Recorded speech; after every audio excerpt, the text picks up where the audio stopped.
I did on June 23rd. And then the next day, a friend of mine that keeps up with all the kinds of volcanic activity and magnetic activity put up an article saying that there was a big magnetic shift. We're live. And it at the end of it, it said it's often followed by UFO sightings. And so I showed him this video. I'll start it up here for you. And you can see this television antenna right here. Mm-hmm. This is the last 25 seconds of the video. Let me play it. And I put up a red arrow when they start. So if you watch real close, watch right there. See that? Yep. Yeah, it goes over here, comes back, and then takes off. Wow. And then then there's another one that starts, and it actually passes behind the antenna right here. It's kind of hard to see. Yeah. But it goes really fast. There it goes. One there now. And that's it. One looked like it was on the ground. That last one looked like it was almost on the ground. Well, that antenna is pretty tall antenna, and it's 4 miles away from me. Oh, okay. So it was over the hill. There's a big hill there. I don't know if you can see it or not, but that antenna is on the highest part around. That's a television broadcast antenna, and it's 4 miles from my house. No, where's this at, Dean? Huh? What state are you in? Where are you at? I'm west of San Antonio, Texas, about 20 miles out in the country. Okay. And this antenna is channel 35's transmit antenna. Oh, cool. For San Antonio. Would you mind playing that again? Yeah, I'll play it again. Play that a couple of times. That's okay. Actual UFO footage. Would you mind playing that again? Yeah, I'll play it again. Play that a couple of times. That's okay. Actual UFO footage. Would you mind playing that again? Yeah, I'll play it again. Play that a couple of times. That's okay.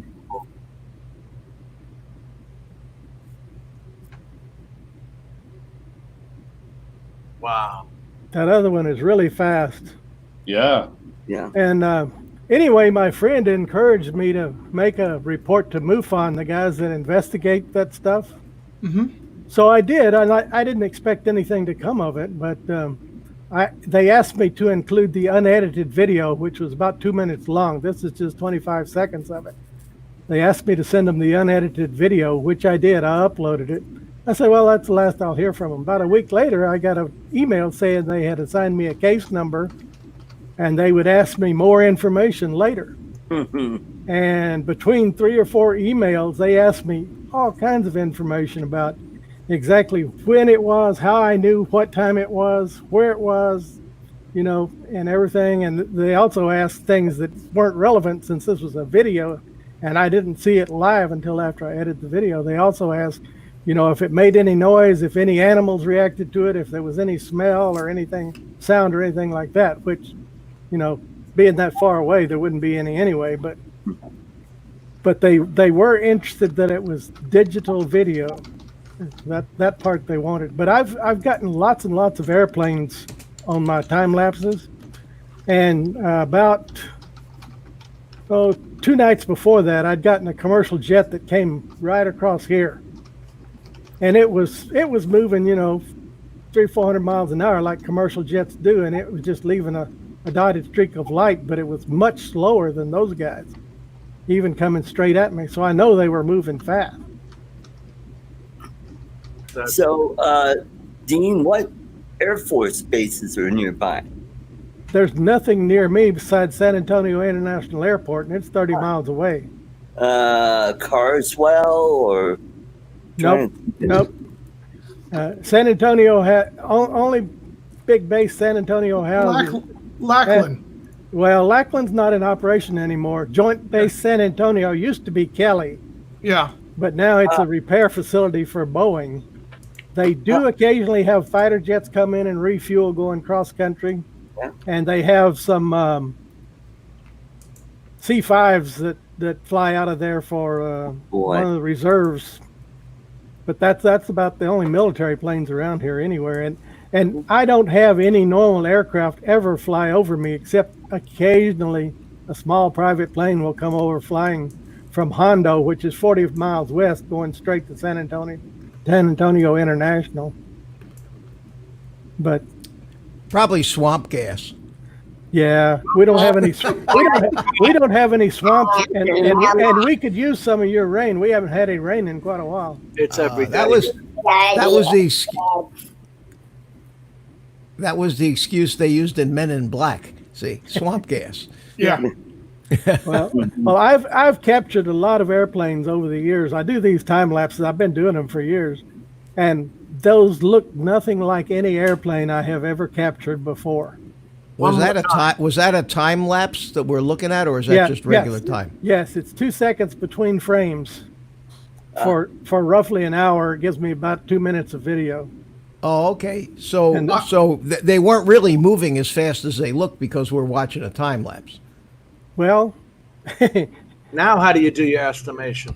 that's true. They were moving a little bit faster on the time lapse, but they weren't.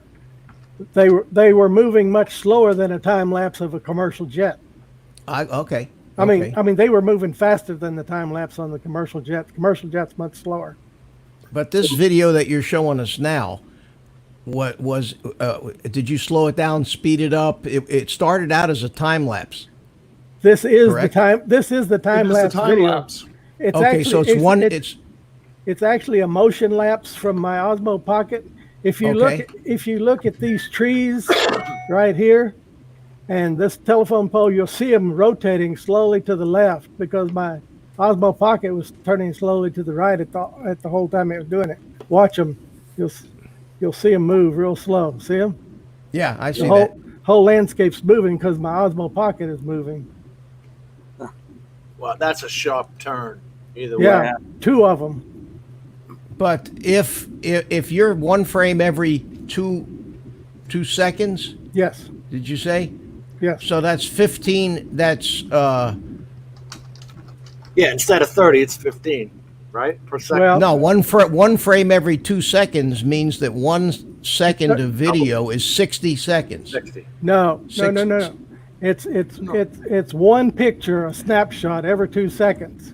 Right. But it's put together in 30 frames per second video. So correct. So for every 1 second of video, you have 60 pictures. no, I take Yes. one Yes. picture. 30. Take one picture, wait 2 seconds. Take one picture, wait 2 seconds. Take Correct. one picture, and those are assembled in a video. So 1 minute, Correct. 1 minute of 2 second videos gives me 1 second of video. If you're a normal is 30 frames per second. 30 frames a second. Every two Yes. So You're talking video. He's taking individual still frames. right, but he's still putting them together The into ca- 30 the ca- frames a second. So if the you camera have puts them 30 together. 30 pictures Yeah. Yep. took 30 times 2 seconds to record. 1 minute. 1 minute. 1 minute. Yes, 1 minute gives. So for each 1 second of playback we're looking at here, 1 minute of real time has elapsed. Forever, yeah, every second, 1 minute of real time is elapsed. So when we see that thing, that little light take 2 seconds to go from left to right, in real time that took 2 minutes to go that distance. Probably. Because it does Okay. come up from behind. Okay. So The Dean, point, have the point I'm trying to make is the thing was flying, that light was moving a hell of a lot slower than it appears playing this video back. Yes. Yeah. But Hey, any commercial plane would have moved really slow compared to that. Because No, like, I understand. I understand what you're saying. Like I said, I think it's swamp gas. what do you think, Dennis? What do you think we got? Swamp gas, definitely swamp gas. Swamp gas. I've had people suggest everything from fireflies to ball lightning. I was going to ask Dean, have you gotten any? But I think it's an amazing catch. That's what I think. No matter what Yeah. it is. It is Hi, an Dennis. How amazing you catch. doing, buddy? I'm And doing Matt, great. how are you, about buddy? guys? Dean, Doing have you good. got any feedback at all? Yeah, I've gotten, like I say, I've gotten 4 emails since the initial report from them asking additional questions about it. And on the last one, the lady asked me if I had any of the original video online that wasn't edited. And I said, no, I have this one that's edited, but I just put in some music and some arrows. But I told her that the original unedited one uploaded with the original report. But what I did is I gave her Google Earth location of this antenna and my house. So they know that that's 4 miles kind of northwest of me. And you can still calculate it out. Yeah. Matt, did you get to see that? Yeah, I did, mate. Yeah. I've been watching for a while. Yeah. Matthew, how you doing, buddy? Oh, going good, mate. Yourself? Good, good. How's everyone? Good. Doing well. So, Dean, do they want to put it on their TV show? I know I watched that show. They haven't said anything to me about it yet. That last email I got from her was last week when I gave her the coordinates of the stuff. But I haven't heard anything else from them since. Is that an actual show or a documentary? I forget. I saw it on Netflix.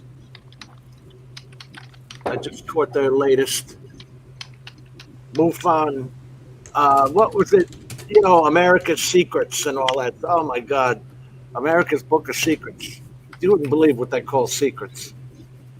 Freemasons built the White House. Oh my God, everybody run for cover. Well, there might have been some Freemasons on that UFO. You never know. There could have been. Start picking on Masons. Yeah, well, they always do. Cloud Casing and I will come after you. Yeah. Anyway, Dean, you might end up with a visit from some little green men one night. We want that tape. And wake up with a sore bum. I think his mic is off. Yeah, Dean, I can't hear you, Dean. Can't hear you, Dean.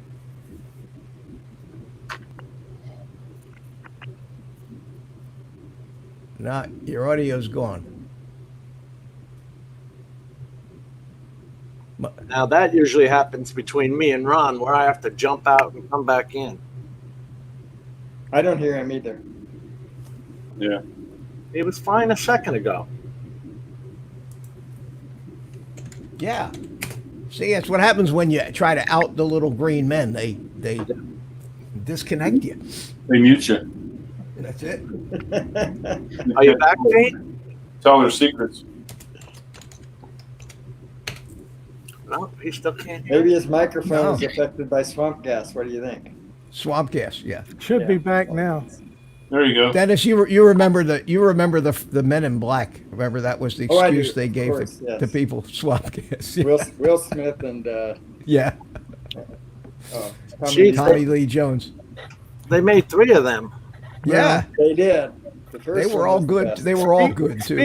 Speaking of government secrets, the government, when they want to keep something secret, they give you a cover story that makes you think it's reasonable, but it points you in an entirely different direction. All And those Air Force balloons were the Yep. original story for the UFOs, right? At Area 51. Mhm. Yeah, Oh, yeah. try that stuff, Dean, out in Yep. Nevada when I lived And, out there. I used to see some creepy stuff at night flying through Nevada. So It's all drones. It's drones, guys. there's a bunch of Blame it on the drones. there's a bunch of secret government projects they call black projects that don't exist on the book anywhere. And when you get briefed for one of those, one of the things you're briefed on is the cover story. That's what you're going to tell people when they ask about it. And they encourage you to tell them that because it throws them off it sounds plausible, but it throws them off in an entirely different direction. I love that. And it's 90% of what we get from the government is a cover story. Anyway. Yeah, I'll tell you- probably. I'll tell you something really weird. When I was, I don't know, I was about 23. I was driving a train locomotive across the Nullarbor, right? And this is about 2 or 3 in the morning. And of course, all you got is your headlight beaming down onto the track. And I'm driving away, and there's 8 throttle positions in a locomotive. And I was in about throttle position 5 or 6, I think it was at the time. So I was up and down with the throttle, mucking around with that, keeping the train at speed. And I was driving along. All of a sudden, a green beam light came directly down through the headlight. I lost the headlight. I lost all power. The amp meter went back to 0. The whole train just went. And I'm going, what the hell's going on here? And it happened for about 4 seconds. The light went, and all the lights and the power came back up on my amp meter. Wow. Wow. I saw that in a movie with Richard Dreyfuss. What? Close Encounters of the Third Kind. Yeah. Yeah. Close Encounters. He was driving was his the car out in the middle of Devil nowhere, and Oh, the the car car, quit, yeah. and the light comes up behind him. You know, Wasn't he driving a pickup truck, or was he in a car? Yeah. A pickup truck. Pickup truck, yeah. Hey, that even happened on Castle, so that's not old news. That's what do you call that? A pulse? Electromagnetic. EMP, EMP, yeah, yeah. an EMP, yeah. Well, I got an EMP that night. I need an EMP'd my pants. I'll bet. Yeah. You had a gremlin underneath the dashboard with a wire in his hand, and he was having fun with you. He was pulling it out, and putting it back in, and pulling it out, and putting it back in, laughing his little Green ass off. What, were you in a truck, Matt? No, a train. I was driving a locomotive. You were driving a locomotive. I have not Yeah. heard that story from you. Yeah, before. me either. Man of many talents. Really? Yeah, I was a locomotive driver. You didn't know that? No. I did that for about 10 years. Yeah. Wow. Jeez. I didn't know that either. Did you wear the little hat? Yeah. No, I wore a big hat. Oh, Yeah. The long bill. I had my grown-ups hat on. Yeah, no. Charlie. I used to hang my head out even though you didn't have to because it's diesel electric. I used to hang out the window like I was on a steam train. Bugs in me face the whole trip. Yeah, no, it was a good. It was good, man. It was a good job. interesting. Did you I get just bored saw- out of your mind and quit? You know what? The first time I drove a train, I thought I was going to quit the next day because in my car, I'll talk Ks here. In my car, if I'm going to go 100 Ks, it'll take me an hour doing 100 Ks in my car. Now, the first trip I did was 187 Ks away. And I remember that number, man, because it burned into my brain. And it took me 6 hours to get there. And I was going out of my brain. I said, how the hell am I going to do this job? I cannot do this job. This is so boring. And anyway, 10 years later. That's right. That's exactly why I said that. Go out of your mind. It's like being on a 24-hour shift and not getting a call. That's right. Sitting around doing absolutely nothing. It's unreal. You know, I watched a video today, a travel guy, and he did the 4-day trip on that train from Sydney to Perth. You familiar with that? Yes, I did. And you know what? I watched that too, the Indian Pacific. I used to drive that. Oh man, that was fascinating. I had no idea that I knew Australia was desolate, but not that desolate throughout the whole center. Yeah. Wow. Yeah. Well, the trip across from Sydney to Broken Hill, that's bugger all out there. Once you get down through there and into Adelaide and back up to Port Augusta. But once you leave Port Augusta, it goes through some nice stuff. But there's a junction at Tarcoola, a town called Tarcoola, and you chuck a lefty. And you go through these beautiful Barton sand hills. They're really nice. But as soon as you hit that Nullarbor, man, snooze city. Yeah. Put it on cruise control. But the train was so cool, and the food they served, and the little stops they made along the way. That was almost like a cruise, you know. Yeah. But on a train, it was terrific. I'd love to do that. You remember seeing Harndorf, the town? Yeah. Where they went? Yeah. I used to spend a lot of time in Harndorf, man. I used to go up there on the weekends just to go get some food and have a few beers. Beautiful up there, man. Yeah. But it was a really educational video for someone who's never been to Australia like myself. Isn't that weird, mate, that it came up in one of your feeds and it came up in one of mine?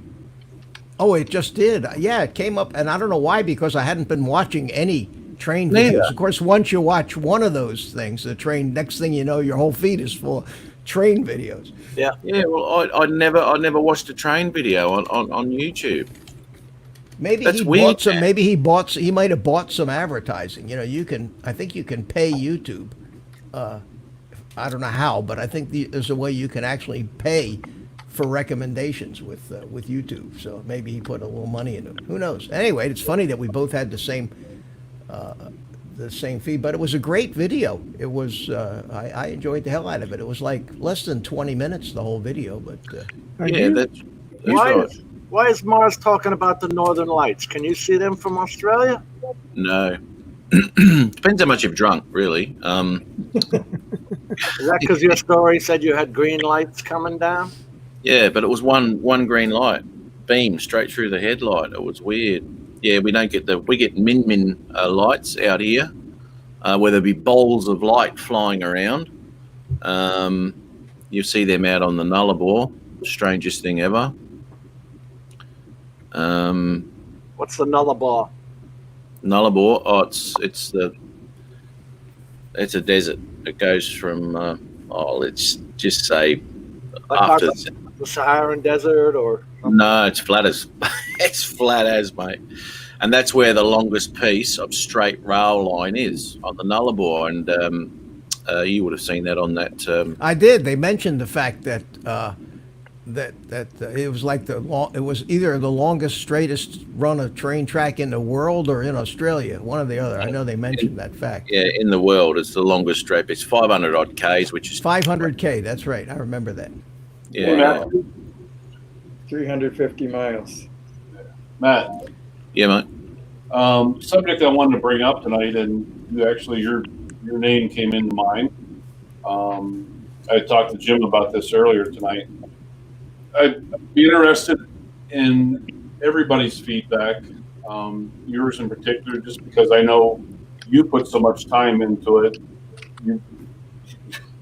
You beat yourself up sometimes. You know, it's like things gotta be perfect. But I'd like to hear everybody's thoughts on one of the subjects that I wanted to present tonight was, what is it that you think of? What is it that you like to present? What is it that you like to see to make your video as cinematic as possible?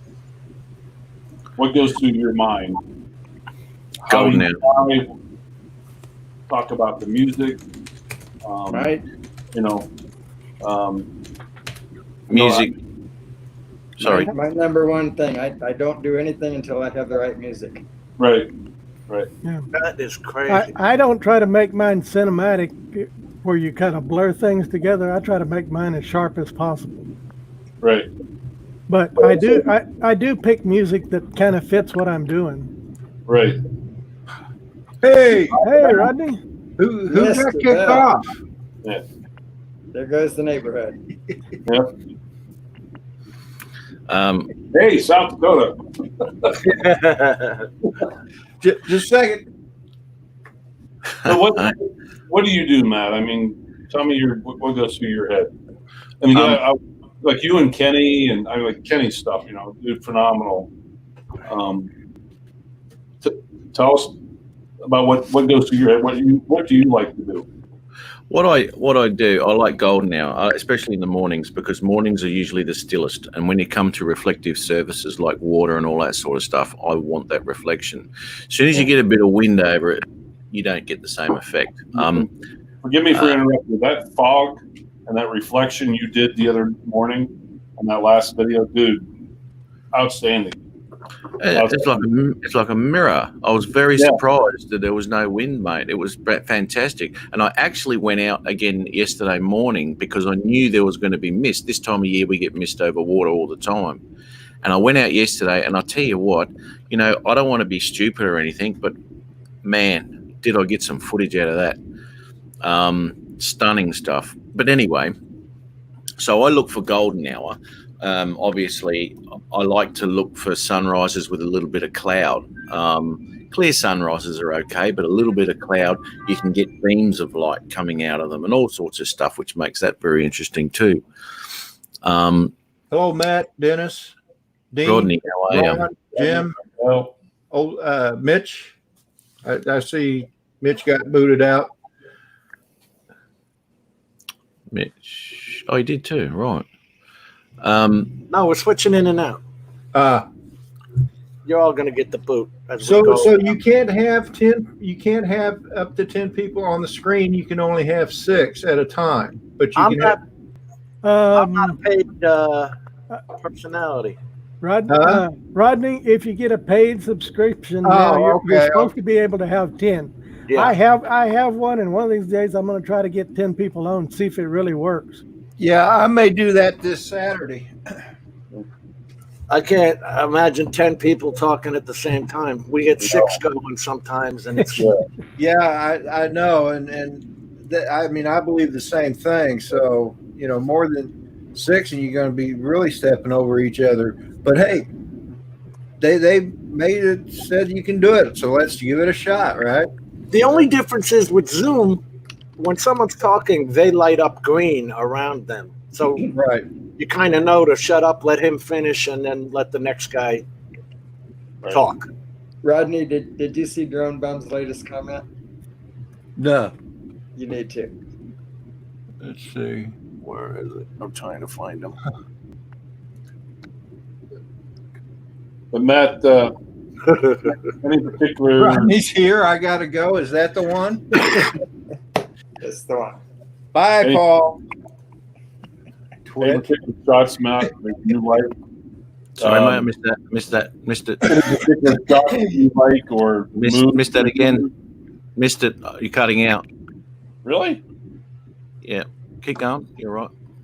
I was just going to ask any particular maneuvers, things you like to do, like I like to do with the Mavic 2 Pro, where, like, say I'm doing a backward shot, and I'll actually try to head backwards, either elevate or descend, and then run my finger across the screen and get that panning shot. Things like that I like to do. Is there anything you like to do? Yeah, absolutely. When I like to get down and close to things, right, which takes you right into where you are. You know, I like doing that. And I do that here and whisper sweet nothings. Hey? Keep it clean. Keep it clean, Art. And when I'm up high, Sorry. when I'm up high, and I'm taking a nice long shot or something like that, there's never any tripod mode when I'm flying that, because it's too slow, way too slow. So when I'm doing a nice panning shot, it's not really panning, it's sort of like a half orbit or something like that. I'm flat knackers, man. That thing's doing 50K an hour doing that. Now, yeah, absolutely. But what I'll also do, instead of just going left and right and catching your yaw with that speed, I'll go on a 45-degree angle. So if I'm going left, I'll have that right stick on the 45-degree angle down. So it's actually going across and away. Right. And I'm pushing my yaw stick to the right if I'm going left with my right stick, and catch that yaw, so it's a nice smooth thing. But it's not just a left and right, and you'll get another move out of that. And while I'm doing that, depending on what I'm doing, I can move the gimbal up or down.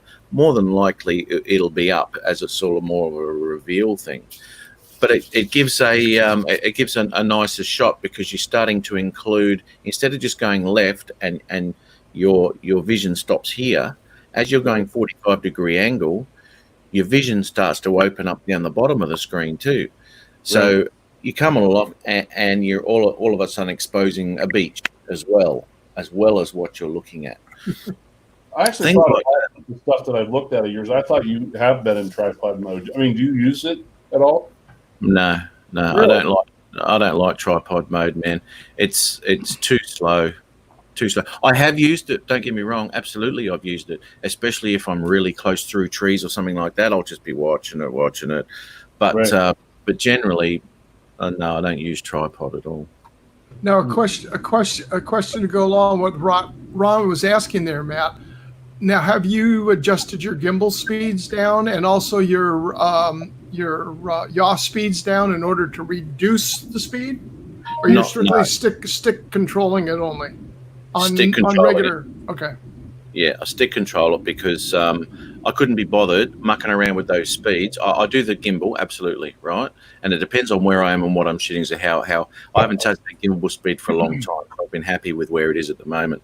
But when it comes to yawing and things like that, I don't want to be restricted with speed because I want to be able to catch stuff and I want to be able to move it and get a speed that I'm happy with. And slow is just too slow sometimes. You want to speed that right stick up and you want to be able to catch that with the yaw. So you've got to do that. Now, what I see a lot of people do is they adjust, and I've talked about this before, they adjust if the yaw isn't fast enough and you're getting away from the yaw, they'll adjust it and they'll use the yaw to adjust the speed. Now, what that does is your footage starts going like this, right? It's not good. It looks bloody horrible. Yeah. So I'll get a yaw, and if it's not matching, I'll only ever try and catch that yaw with my right stick because that is a lot smoother to catch that speed than what going like this with the camera is. Okay. And that's how I'll keep that smooth. Matt, have you ever? I've taken some of my footage and just like at 100%, not necessarily going slow or fast, but in post I've slowed it down to like 80%. It seems like it makes things look so much better. Have you ever just taken it down 10, 15, 20%? No, maybe on one occasion or two occasions where I've had the piece of music and the shot. I try and do a shot which would last at least 20 seconds. So when I am post editing, there's no, and this is another thing, and I'll get onto that in a minute. Now, what was your question? If you slowed your footage down 30%. Maybe sometimes I've done a couple of cases I can think of it where I wanted it to come into or go out at a certain beat, but I want that whole shot in there. So I have slowed a clip down slightly just to extend the length of that clip to take it to the next beat. Right. And there's my transition then. Yeah. I agree with Dennis. Music can make a whole video if you pick the right music. Absolutely. And cut the scenes to the music. No, absolutely. It's the only way to go. And I've talked to I think Ron in the past too. Although yesterday it didn't happen because I had a piece of music picked out, but when I got there, it just didn't suit what I was doing, so I flew without music.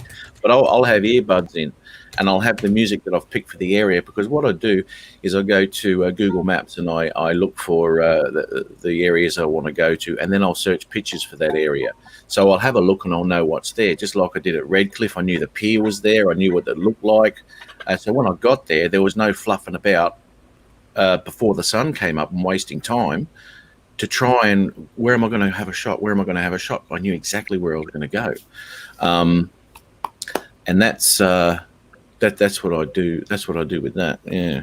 But it's the music is because the music gives you a feeling of what shot you want to do. If there's a little bit of a crescendo, you might want to move the drone quicker over something and fly it over the top of it or something like that, and gimbal down on something, fade away back into the next shot. It's if you get a feeling for what the music's doing, music and vision go together, and they both give you a feeling. Whether that's a profound feeling or not, it's another thing. It's very difficult to pull off. Yeah. Well, Matt, the basic rules for cinematography, whether it be drone cinematography or regular cinematography, there's your certain basic shots, your establishing shot, your intermediate shot, then your close-up shot, your reveals. And I forget this a lot of times when I'm actually flying the drone because I get caught up in flying the drone. I forget that the best videos are going to have all of these different kinds of shots. And then if you put them to the music at the right time. So when you talked about a crescendo, that's a great time to come up over a tree and reveal whatever it is that the main subject of your thing is. An establishing shot, a drone establishing shot now, if you watch TV and you watch Hollywood movies, that's all they do now. There's always the the aerial shot of the city first.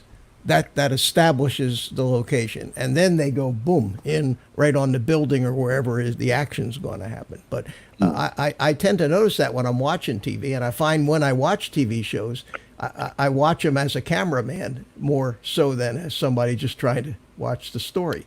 I pay attention to the different types of shots that they use, and it all boils down to the basics every time. It does. You know, I watched the movie last night, and it's funny as shit because every time I watch a movie now, I go drone shot, drone shot, drone shot. There's another drone shot. Right. I know how they did that. Yeah. You're not working, Jim. Your mic's here. What's your mic, bud? We keep an eye on it when we see those drone shots because we know them right off when we see them in a movie or something. Yeah, That's But right. you notice how fast they are? They're not a minute long or something like that. They're short periods. 5-10 seconds. Yeah. Well, when you think about it, mate, a 2-minute video of mine isn't one shot. Do you know what I mean? Right, yeah. You clip So it. yeah, Hey guys, I got to run, man. I just want to say so long, and thanks for inviting me in, Jim. I do appreciate it, and hopefully next time I'll be able to stay longer. But Rodney, did you get a shower? oh, I did, yeah. So I don't stink anymore. See you, Mr. Bell. All right, y'all have a good evening. Everybody in the chat, have a good see you, evening. Rodney. Later, Rodney. Matt, take care. Ron. Shall do, brother. I will tell you something, right? which I always follow for continuity and smoothness of footage is within the editing and post of what you've done, never include the beginning of a stick movement or the end of it. No, Right. ever. No. Because that, I don't know, I don't like it. I've seen so many people do that, and that's kind of a pet peeve of mine too. I like It reminds you that, right in the middle of it. reminds you that somebody's piloting. It takes away, it takes away the illusion of Baymack.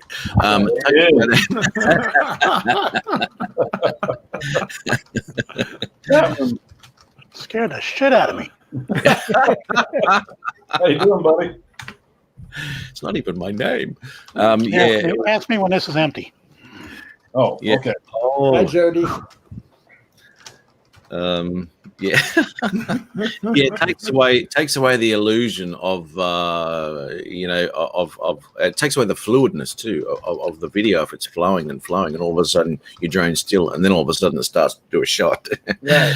And that's why Jim's asked me in the past too, have I set my stop up and all that sort of stuff to be cinematic and all that, so when you take your hand off the stick it still floats, and then it stops. Well, no, I don't, because if I'm flying somewhere and I'm around close to trees or something like that, when I hit that stick to center, I don't want it floating.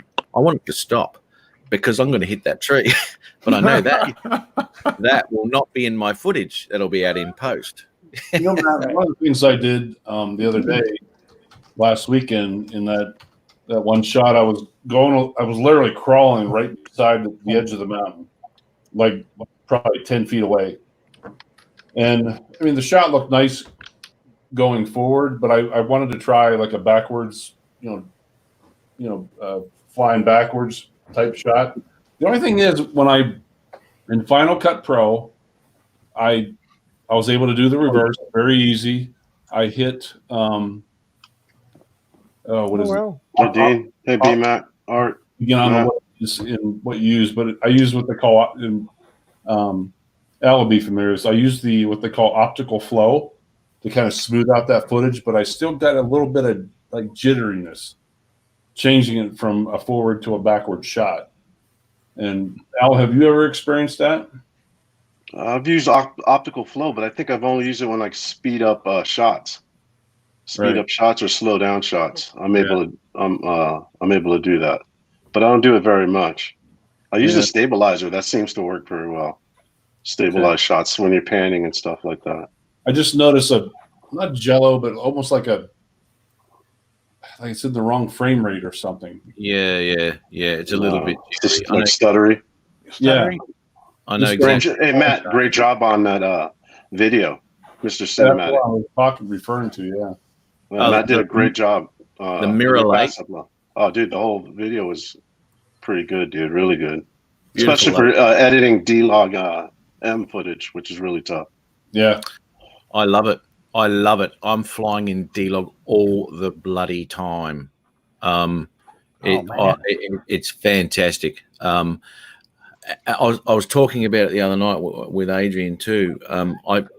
You can shoot in normal and all that sort of stuff, and when you get to post, you just do a couple little saturations here and there, maybe, and then bang, off you go. What I find with D-Log is not only you can do that, but you're adding a bit of what you see into that image. It's creating an image along with a feeling for that image too. You can get your own. You can do it with normal and all that sort of thing too, Matt.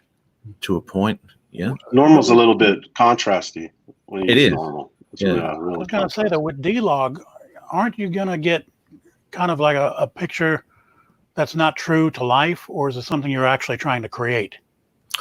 No. Well, absolutely, you can. You can do that with any footage. You can blow it out and make it look Yeah, crap. yeah. But I'm saying, people shooting D-Log, I was assuming, I don't shoot in that much because they wanted to bring out more saturation or more vibrance. Anytime I've tried it, especially if there's a really crappy sky, it just doesn't work. Now low ground shots with foliage, it looks great. But man, you get a crappy looking sky in there, it's like, oh man, I just wasted a whole bunch of time. Yeah, no, you can actually fix that in post with D-Log because the colors are there. You just got to find them. Hey, Matt, I was going to ask you, did you figure out how to see screen in color when using D-Log M? Did you see the little square on the top of the right side of the screen? Sure did, yeah. Okay, cool. Yeah, I did do that. Go ahead, Matt. Sorry. I was just going to say this last one I did was at the same lake, by the way, but I went out yesterday morning and the fog was incredible.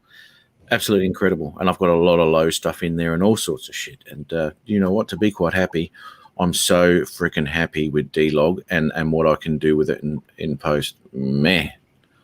Matt, I love it. Those like morning or evening shots you do with the sun, where you get that start effect. Where's your camera settings at? Is your aperture cranked down? How are you getting that? No, what I do is I'll have a 16 on. I haven't got a 32, but I'll have a 16 on. And what you'll find is sometimes I will stuff with shutter speed, not very often, because that's why I use the ND and the aperture. Now the aperture when you're facing at the sun, I still try and keep between the 4 and 6, around about that sort of mark. To keep that in that area. Now, sometimes to keep that, I have changed my shutter speed too, just to get a nice exposure. But I'm not flipping around and whizzing around, so it's not really affecting the image at all. But the aperture and shutter speed the shutter speed will stay at twice the frame rate, and the aperture will still be in that 4 to 6, and you'll get exposure between the two. And in post, if the sun's a little bit blown out, within DaVinci, you can just pull the highs out, boink, and that sun goes beautiful, and it doesn't touch the rest of your image. I've never heard the sun do that. What's that? It's moving pretty quick, Hey, mate. okay, you just said though, Matt, you got a 16 ND16 on there, right? Yeah. And you're out there in the early morning, right? Oh no, that wasn't a 16 in the early morning. Okay. Yeah, I'm talking about when the sun's up and it's right up. It's right above the horizon. Right. Yeah. But that depends on what effect I want the ground to have as to what filter I use too. I might just keep an 8 on there or something like that, depending on what I want the ground. Now that 8 still allows me to keep my shutter and aperture at the correct levels, but with an 8, more than likely the ground will be a little darker than what it would be if it was a 16. If I pop the 16 on, I can run that and I can have detail in the land and the sky.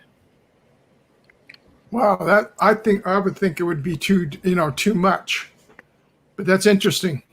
No, because you can bring out the detail in dark more than you can in something that's blown out. Yeah. Then you get a lot of noise too, though, if you do that with the It shadows depends. and stuff. It depends on how you bring the colors out too. It depends what's there. Yeah. Yeah. I mean, I've done a lot of shots with the ground and sky, and only through mucking around and playing with it and see what the hell's going to go on is I found out how to do that, because I was always under the impression that you're either going to have a sky in and the ground out, or the ground in and the sky out. It was a no compromise thing, and that's what I came across with my Mavic Pro 1. Is that's just what happens. But having the aperture and that control there, I've found now, because I'm still learning all this shit. That's what I was gonna say. You only had a spark a few months ago, and you're like, okay, I need to get a 2. I got to get a 2. Mate, they're fantastic. You got to really look into them, though, and how to use the camera. So, well, it's not how to use that camera; it's how to use a camera.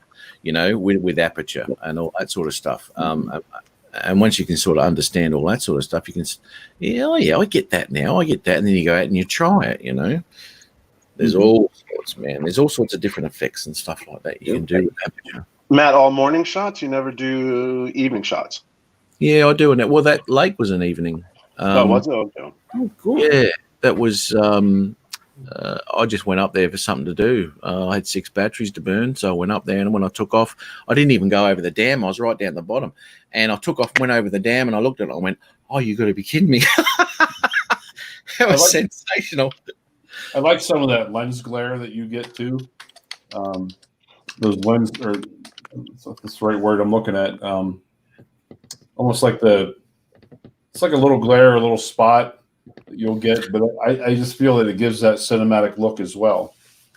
Yeah, you can. Refraction, if that's the right word I'm looking for. Yeah. Lens flare. Yeah. Yeah. I like to bounce the sun off of things when I'm flying, and you may have noticed. Yeah. But I might be panning around, and in between that pan, there's a little bit of water. Right. And I've done it. Like there's been a heap of a bush, and there's a little bit of water in, and as you come around, the sun just goes twinkle, twinkle, little star, and then it moves away. So you just see a little bit of that, and then it goes back to what it is. Yeah. I don't know. It's just what I like doing. The sun makes a lot of noises, Al. Yeah. Did you notice that? It must be different down south. Yeah. Hey, Al. I don't know where you came in. If you were hearing any of the conversation, but one of the subjects I wanted to bring up tonight, was what is it you do or feel or try to accomplish to make your video like more cinematic, and like that one of the last ones you did at the stadium there in San Jose, dude, that just freaking phenomenal, dude. Phenomenal. It's just I probably could do a better job, but my MacBook is not up to par, so it's kind of like it's hard to stick the tunes and get the cuts down. I don't know how. I think like Matt says, and this guy Kenny Cardosa said, the music. Yeah, the music is what kind of stimulates to get your shots, and you get some ideas of what you're going to do and stuff. But yeah, it's the music. I kind of just I got music bed, so I just play the tunes on my radio and whatever song I like. So he seems to do a lot of slow-mo stuff. I know he shoots in 120. He's awesome with that, man. Most of the time, and that gives it a feel anyway. Yeah, as soon as you do that, that gives it a feel, and you can try and recreate that with a drone. If you're not going to shoot in 1080 or 120 or 96 on the Mavic Pro frames per second, you can try and recreate that with a subject that isn't moving, like blowy trees and all that sort of stuff, for a subject that's not moving, and then slowing your drone right down on that footage. And that'll give you a similar sort of feel to that. Again, I'm just trying to pick up point. It was a thought that ran through my head today. I was driving home from work, and I'm like, let me ask Jim if he wants to bring that subject up tonight. I violated most of my rules on this latest fireworks video, but I felt it was worth it for the content. But I did for sure. You see camera movements all over the place and music that I wouldn't normally choose, but it just Hey, Jim. Let me ask you something. Did we all violate by going over the half-hour rule? or did the half-hour rule count if you were recreational? Because look, just because you have your Part 107 doesn't mean you can't fly recreational. Your mic went out. You cut out again, Jim. Geez, I'll tell you what. You got any lead for that thing yet? I don't know. It hates my mic. You know that. But can you still fly recreationally even if you have a 107? Mm-hmm. Because Yeah, you can. 107, you're only supposed to fly a half hour within sunset. Yeah, I just figure when I'm flying during that time, I'm not flying as it's not a paid job, so I'm just flying under recreation rules. That's what I What do you think, Jim. Dennis? I agree. I'm not a Part 107 holder, so it's just an opinion. But no, Everybody had an if you're opinion out on there that. to make money at the moment, then you are a recreational flyer. That's my opinion. Exactly. Yep. You're exactly right, Dennis. That's how I interpret it. I don't know. Okay. The thing about it is on having a license, because I just got mine recently, I'm not going to, Congrats. I don't want to bring that thing out and let anybody know I'm anything unless it's a cop or somebody asking me what I'm doing. There's too many restrictions with that license, if you ask me, compared to recreational flying. Do you think so? Yeah. A lot more responsibility. Yeah.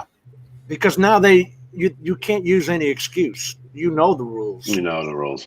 You've proved it. Well, it's like I went ahead and applied for a waiver to go over 400 feet around office buildings. And I can't even remember now. Would that have applied as a recreational flyer or not? You have to be, if you're 107, you have 400 feet from a structure. Yeah, I know. 400 the feet rule, above that. 400 feet. And I've even found a way to map it out to where I know how close I am. So that wasn't an issue as much as after I'd made the videos that I made, I'm wondering, well, did I even need to apply for this waiver?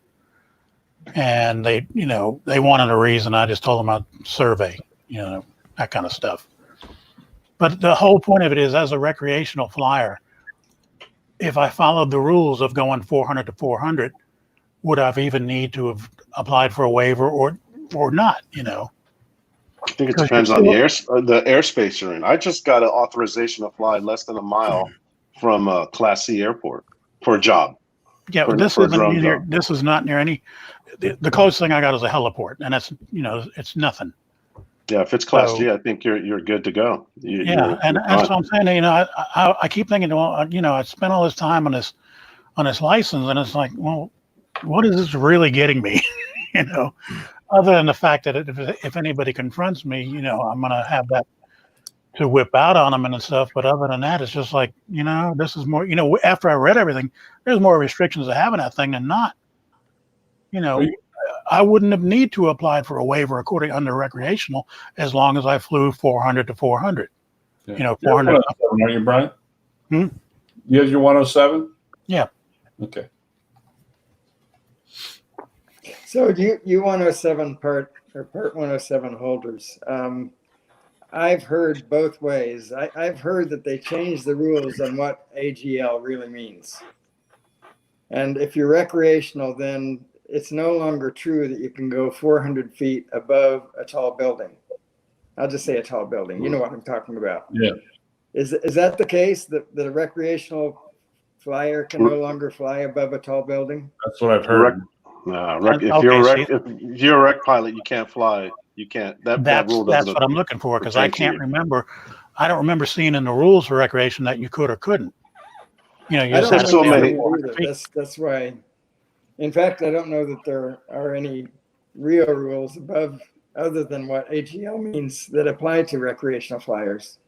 They say whatever club is in your area, but clubs can't establish law. That's just that simple. They can't. Yeah, there seems to be a bit of confusion with that one. Okay, now look at what Sunrise Water Media says. You can't mix and match. You have to take off as one or the other. But can you choose? Just because you're 107, are you always 107? Like, what if I'm going and flying FPV or something like that? I'm a 107 when it's a paid job. Jim. That's when I use the rules and Well, see, they pertain haven't all made the license. And I know it's such a gray area. There's Right. nothing like. because the they FAA, can always though. turn around and say you knew the rules because you are Part 107, and then, but you didn't follow it when you took a fireworks shot. I don't know. But everybody was saying the same thing last night. Aren't they a half hour over sunset? I heard that numerous I think times. rec fly, as long as you are a rec flyer and you have strobe lights attached to your aircraft, you're fine. You can fly at night. See, that's interesting, Jim, where Brant Ariels said if in Canada, if you're within 100 feet as opposed to 400 feet, if you're within 100 feet, you can only fly 200 above that structure. Jay Bird. Hello, how you doing, everybody? What's going on, Jay Bird? Dennis, Dean, Jay Bird. Matt. Jay Bird, how are you, buddy? Joe. Hey, what's going on? Heaps, mate. Heaps. Well, I appreciate it, Matt. Thank you. Again, I was looking anybody else's perspective. I'm always looking to improve. And Steve, you're 107. You right, Steve? No, I'm not. I've been studying Oh, for it. And one of the things it is a recreational pilot that was removed when they made the clarification, when they clarified the 107 back last year, I think it was, or the changes in the regs. So before you used to be able to fly within 400 feet of a structure, go up and fly 400 feet above it. Now you have to be a Part 107. You cannot do that as a recreational pilot. Okay, I've heard that. And just like I think who was saying that Sunrise everything. Yeah, if you're keeping a log before you take off in your log, you are stating as you're flying as a 107 or you're flying as a recreational pilot. If you're flying as a recreational pilot, you technically don't have to keep a log, but as a Part 107, you have to take a log. So if you enter in that log, you cannot just change the flight or your time, saying if you were going to go into needing a daylight waiver, it's getting dark and to come down. Yes, if you come down, land, close the log out, then go back up like Dennis did, you have your strobes on, you're flying at night, photographs the fireworks, and you're good to go.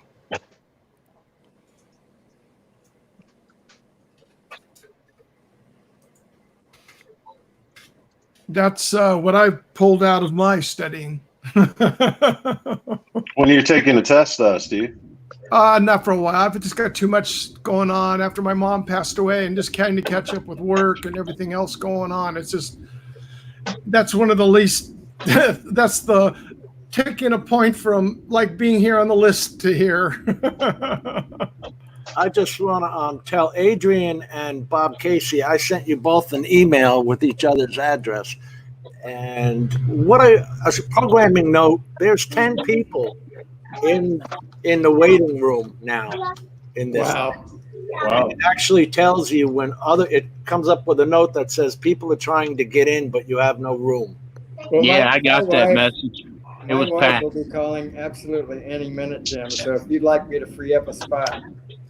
It's cool. We're just switching in and out, and I love the way the All right. subjects are Okay. flowing. Hey, Jim, Yeah, bro. you want to drop me for about 10 minutes? I got to make a call. Okay. Yep. Yeah, so there's just clarification that it's got to be done and, let everybody know. But like all the people flying around, especially the people that were taking pictures of the fireworks going off from all the people protesting in LA and lighting off all the fireworks. Ron sent me that one video of the news helicopter in the air, but there were other drone pilots flying and, catching all the fireworks in the air. Granted, most of them probably didn't have clearance lights, strobe navigation lights on. But if you have that on as a recreational pilot, you can go up 2 o'clock in the morning. Your neighbors may not like it, but you can go up. All right, so I got a question for you guys. So if I understood you correctly, so that means that right now as it stands, if I have my Part 107, I cannot fly as a hobbyist recreational. Is that what I'm hearing? What was that again now? Well, especially you, Aldia, since you have it. If I understood you correctly, or if I'm misunderstanding, does that mean that if I get my Power 107, I can no longer fly as a recreational hobbyist? Is that what I'm hearing? No, you can fly as a recreational hobbyist. Okay, but you said something about keeping a log or not keeping a log. What do you mean? Okay, like Adrian, like my drone jobs, I'll like I explain do the construction progress jobs. Every time I do that, I keep a log. So it's all written down in a book. The time I go out there, when I'm launching, what battery, what I'm doing, and I keep a log. So I'm Part 107. I'm getting paid for that job. When I'm out doing a filming, I don't know, like I did the other day, the college. That was just for the enjoyment of flying. So I'm a hobbyist. I'm not making money on that flight. So I didn't do any logs or anything like that. Got you. Now I went on I don't know if any of you guys know about this guy called Drone X Factor. He posted an email on his community page talking about, because there's a lot of hoopla about you cannot fly at night or what's not. But I read that you can actually fly at night according to the FAA. But on the FAA website, I've read that you cannot fly at night. Is that true? I'm confused. The rule is a half hour before sunrise and a half hour after sunset.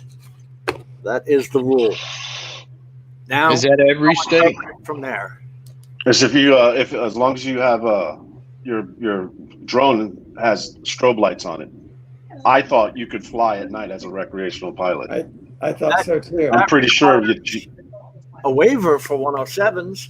Yes, for 107 requires a waiver. Definitely. But for So recreational, I can actually fly. as long as you have your strobe light. You have a strobe light on your Pro. Yes. Right? And I think you have it on your Zoom, so you can fly those.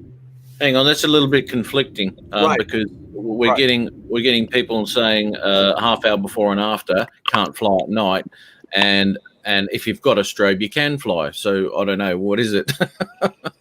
It's I just typed in there answering to Jim. As a Part 107 pilot, that law of the time-wise is at a half an hour before and a half an hour after as a Part 107. But as a recreational pilot, if you have navigational lights, strobes, which 3 mile visibility minimum on your drone, you can fly it at nighttime. Yes. But you were saying that I think our 107 needs a waiver. Yeah. A daytime waiver to fly at night. So that doesn't make sense, huh, Matt? No. So a 107 has to apply for a waiver, but anyone who buys a drone and slaps a torch on it can go fly. You are correct. You nailed it on the head. Look, that surprised me. Again, a 107 flyer can fly recreationally. So you also true. You're right. Dennis is right too. If you're making money for it, here's the point. If you're making money for it, you can't do it after sunset without a waiver. Well, you know what I mean. It's 30 minutes beyond sunset. That's your limit. I'll tell you what. If you don't have a waiver, if you're making money. Yeah. Welcome to the U.S. Yeah. Government. A lot of gray area and confusion. The gray areas are only. This is gray area and confusion right here. No, but it is ridiculous to leave that open for recreational flying and make us 107s have the what is it, Drone Strike Part 401? It's a 10741, isn't it? Yeah, 401 night waiver. Yeah. So drone strikes has it right. For a job, what job can you envision doing that you need to do at night? Infrared. Okay, infrared. Yeah, if I'm looking at roofs or something. Well, infrared you can do at night, but you don't need to, right? The best time is at night. You're not going to do it in the sun when the sun's baking the roof. You're going to do it when the sun's down, so you can see when things are cooler. I appreciate that. That's true. Yes. Hey Jim, I'm gonna have to cut out. I'm gonna have to leave, so you can give this space to somebody else. See you guys later. It's been fun. Take care, Dean. Thanks for having me. Dean. Dean, I think that is such a cool story, by the way, and we brushed over that too fast last week. Keep Yeah. us updated on that MUFON. Okay, I will. Thank you. Thank you, sir. All right. We're going to get a hold of Richard Dreyfuss and send him a copy of it. Right? Is that his UFO video? Yeah. That's pretty cool, man. Don't do the Richard Driver. His bum will start itching again if he sees something like that. Close encounters of the fourth kind. There you go. We all wound up Drones and what was that? Talking frame rates from that because I didn't know he was doing a time lapse on that. Yeah. right. Mel checked us. He said 107.29. Okay. Yeah. Hey Jim. I'll stop. Yeah. Hey Jim. You got abducted a couple of weeks ago, didn't you? I got abducted today. I thought you got abducted a few weeks ago, and you had a probe.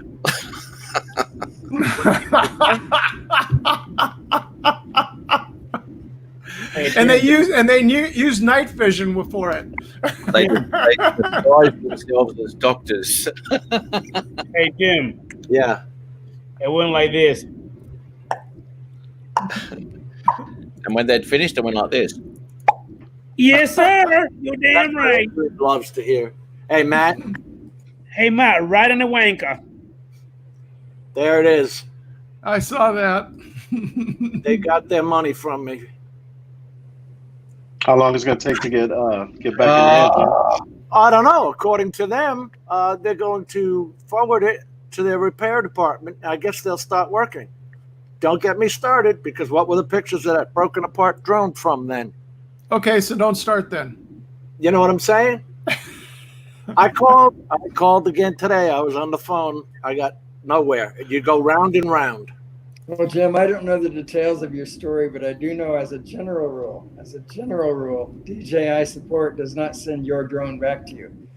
No, but you give them the money and they almost immediately ship you a new, I shouldn't say new, a different drone. And they say that. Don't they give you an option to get yours back? Oh. I've never seen that option. I've had 3 repairs, I'm ashamed to say, but they yeah. stated very quite openly What can I say? in the repair policy that they'll give you. I mean, because they could get yours in and ship you another drone right out. Which Stingray Aerial had a broken arm, and they're going to replace that under warranty. But one thing I will tell you, man, is if you have a problem with a DJI drone, send it in immediately. I waited. My warranty period went by because what was happening with mine was disconnecting when it was far away from me. And it wasn't doing it every flight, so I waited. And then finally it just died, and I wound up eating the bill. The problem was, Dennis, that the pictures they sent and posted, they had literally beaten the crap out of this drone. They broke it apart. Oh my goodness. Yeah. You didn't see the pictures? I'm sorry, I'm behind. I didn't know. I just wanted to. Don't get him started, Danny. He's going to get fired up. It's too late. I've already got him started, so let's go for it. Okay.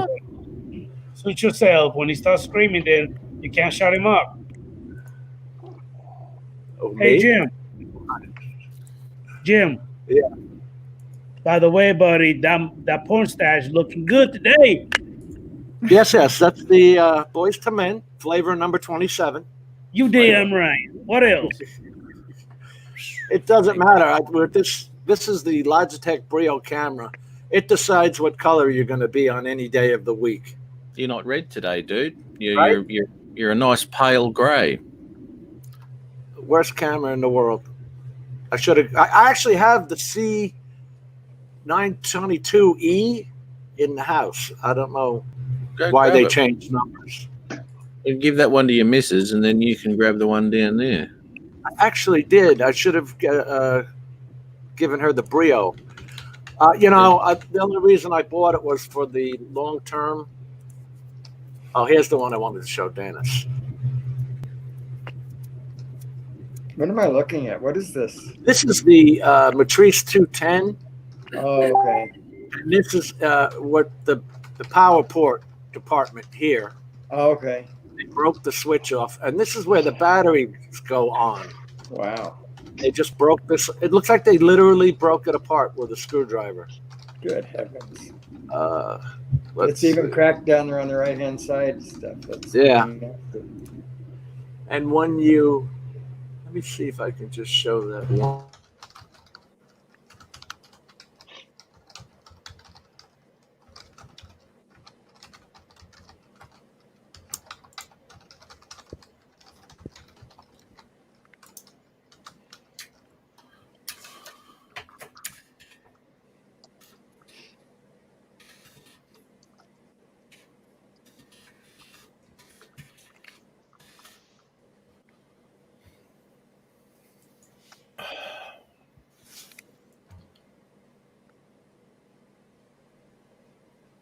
Okay, so that's the same. I recognize that now.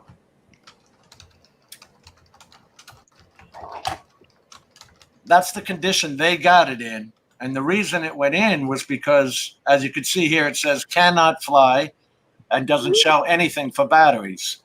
Oh, wow, yeah. It just simply wouldn't start the motors, period. You're right, Gary. But when you send in a drone in this condition, and then they show you the pictures of the thing broken apart with a screwdriver and a hammer, you get a little pissed off. Yeah, I can appreciate that. And they take no responsibility. And if you don't like it, that's too bad. You have no recourse. They tell nobody that the only way they can get in the bird is to crack it open, right? They actually do have to take it apart. Yeah, but Dan melted the glue and popped it apart without any damage. You just can't. DJI can't do that. Tiny little thing called Glue Buster, and he had it apart in 5 seconds. They don't give a shit. That's the problem, and they don't. No. But look, I'm not going to get into that again. I know. But I'm just telling you, though, if you get something back, if you get a DJI drone and it is not performing exactly like it's supposed to, send it back immediately. Don't wait. All I'm going to say is if you take your car to the mechanic and he drops a hammer on the roof and puts a dent in it, he doesn't charge you to fix it. Right. Anyway. Right. But you're using a wrong analogy. That's a car. This is a drone, an unmanned aircraft, where if somebody did this to an aircraft, I'll guarantee you that aircraft would be grounded until it could be proved it would be flyable again. That's right. Yeah. Oh, no, they'll do that. They'll ground it until it's flyable, but you got to pay for it. Now, let me tell you something. I contacted Brendan Shulman, DJI's lawyer. I contacted 2 DJI engineers that I know. I contacted DJI tech support, and Mindy, and then the other one was Jane Fang or something like that. None of them care. None of them care. This is what the repair center says. That's what you're paying. And they try to did get drop to the it higher down. up. The original price was $3,000. Wow. Now, what are they sending you back? Yeah. The question does it fly like your other bird did? Well, okay, now this goes to drone shots too, because he flies professionally with his sprayer drone. What they told me was that since mine is FAA registered, the flight controller is registered with the FAA, that I should be having to get the same bird back. And because I went through an enterprise dealer, I never activated the bird. Like we all have to, every other aircraft, the Phantom 4, the Mavic 2 Pro, I activated. But with an enterprise bird, you don't activate it. The enterprise dealer does. So where's that responsibility lie? Wow. Does that apply also to the Mavic 2 Enterprise, or Yes. the interesting. Their enterprise drones are made supposedly for commercial use. And if that thing falls out of the sky, I'm looking to them for answers. Right. Wow. Well, you probably get about 3 weeks, Jim. Maybe. At this point, you know, I'm so disgusted with the whole process that I can't believe. Like Matt said, we saw Dan Drone Worship take apart a 3DR Solo battery with something called Glue Buster.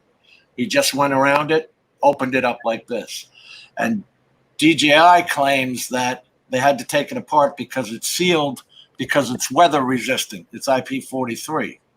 So they break it open with a screwdriver? That makes good sense to me. Right? Wow. Yeah, and what's really funny, Dennis, is this stuff, the glue buster that Dan used, it's a water base, neutralizes it. So when he was done, he just dipped a rag or paper towel in water and then wiped it all around, and then that stops the reaction. Oh my goodness! That's some amazing stuff. It was on the live stream last week. Yeah, and I was just astounded to watch it happen. I mean, it just like pop. I see here, repair it yourself. Well, when it comes to DJI and the flight controller board, they don't sell parts. So no enterprise dealer could handle it. They all told me, because I went to Drone Works and Drone Nerds, as well as Rocky Mountain Unmanned Systems, and they all told me it has to go into DJI. That's a pity. That's a pity, Jim. I could have come over your place with my butter knife, and we would have done a cleaner job. And done a cleaner job. Oh, Matt, you're bad. You're bad, Matt. Hey, Joe had a similar problem with his Zino Pro or Zino 2 Pro. I'm going to let him in now. He did an update. He hit return to home, and the thing took off for Texas. Oh, God. I can imagine what their does even Hubson Zino have a customer service center you can call? We can't hear you, Joe. No audio. Oh, sorry. Yeah, they got customer service, but they're non-existent if you message them. And then they always pass the buck. They'll tell you to message somebody in China, and then they never get back to you. It's kind of pointless. Somebody who cares. Is that what they say? Pretty much. Buy another drone and then take your money and laugh at you. That sounds I'm like done with that, Brian. No more. Did you ever fix it, Joe? Did you put in the arm in it? No, I've just been flying the Mavic Air 2 lately. I gave up on that drone until they update the firmware again. I'm afraid it's going to crash again. Have you fixed it, period? Have you fixed it already? Yeah, I fixed the other one. Okay. I put a new arm on it, and then the new props, and then I put a new camera on it because the camera was even busted on it. The motor went out on it. So you were able to find parts online, eBay? Yeah, through Hubson US. That's cool. But yeah, so they sell their parts. They figured that's the best way to do it. We won't have customer service. We'll just sell everything on Huffman retail line, and we'll just sell you all the parts you want. Crash it. Yep. And then pretty much, they're actually pretty reasonable though. The arm I got for $20. And then the motor I was able to save off the old one, so that was good. So gotta wait and see what happens with the updates now and see if I can get it back up in the air. Customer service. I like your hat, Adrian. Thank you, man. Hey, the Hubson Zino 1, I had my first crash with that drone. I've never crashed a drone before, but that sucker took off. And it stunned against my house, and I went in the roof, and it just started tumbling. It broke every single blade. Is that the one from Mike Kenny? The one on Mike Kenny sent me. Yeah. Now I was flying. I went up in the air about 150 feet. The son of a bitch just lost signal. I'm sorry. I've been there, man. I understand. That's why I said it. And I'm like, what the fuck is going on? Next thing you know, I brought it down. Then I went about 2,500 feet away from me. He returned to home. It was coming home, but it was going to land on the roof. So I stopped it because I didn't put the whole, locating the apron on the little settings on the Hubson Zino app. I didn't do that. So I'm coming down manually. As I stop, I stopped the return to home. It just went, and I'm trying to control it. It won't even respond. And it's Back to China. They're going nuts. I'm like, what the fuck is going on? Yeah. Did you try to update it at all, or you just flew it from? No, when I first turned it on and everything, it never gave me a prompt for any updates. I checked for updates, and it's already updated. Yeah, You should have let it land on the roof. You could just gotten the ladder got up there, and I just got the ladder, went up there, and it's still going. What the fuck? How bad's the damage on it? The blades were all messed up, but the damage, you know how the body is white, but they have the black piece on top. Only the black piece on top is scratched up. Good, but that's pretty much it. By the power button, it's still working. Do it again, and it's still working fine. But I don't know what the hell was that about. Yeah, and you still got your Pro model too, don't you? I still got the Pro there too. Yeah. How's that one fly, Adrian? The Pro flies fantastically. Yeah, I love it, man. It flies nice. Does it fly better than the Mini?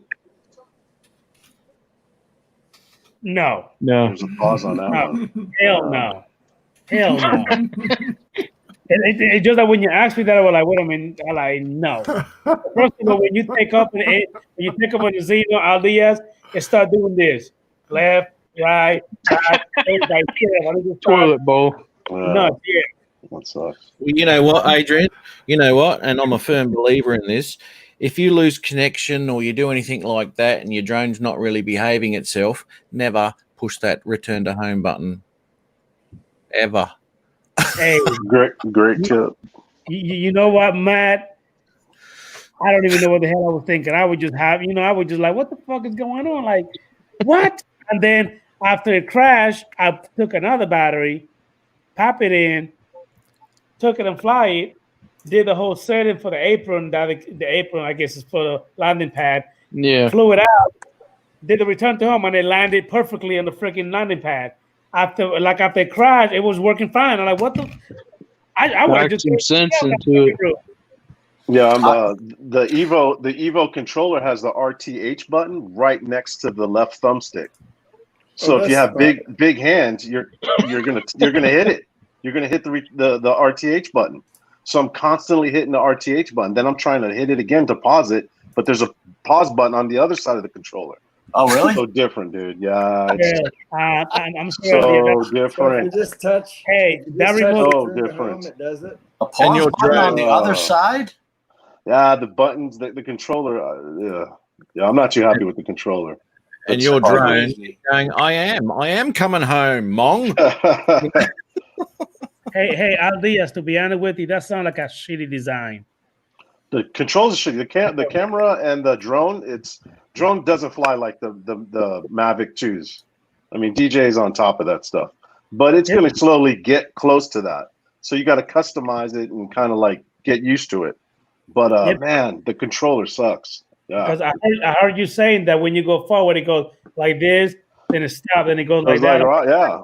They just came out. They just came out with a beta app to control all the expo now. Your yaw, your brake, your sensitivity. Yeah, to smooth it out. But it's the Mavics fly like Cadillac, and the Evo 2 Pro probably flies, I don't know, like a Honda or something like that. It can move, but it's just you just see a lot of this, like it's going forward into rocking. I got to mess with the tuning, man. I guess I just keep on playing with it. Hey, Aldia, it drives like a freaking Ford Focus. Don't worry about it. It's crap. You just lost. No, don't say that. I can't say that. I have hope. What was that, Dennis? You just lost all the Japanese viewers. They just all dropped off.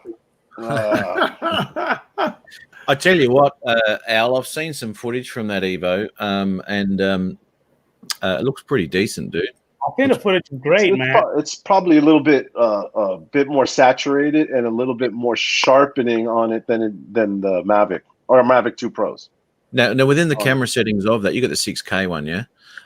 Within the settings of that, can you change it like the Pro with your saturations, contrast, and sharpness? You do have control of that. You do have kind of guessing that you might be able to. So that's a good thing. That's something to play around with. I did notice in a couple of my videos that when I put it onto a 4K TV, it was sharp, way too sharp.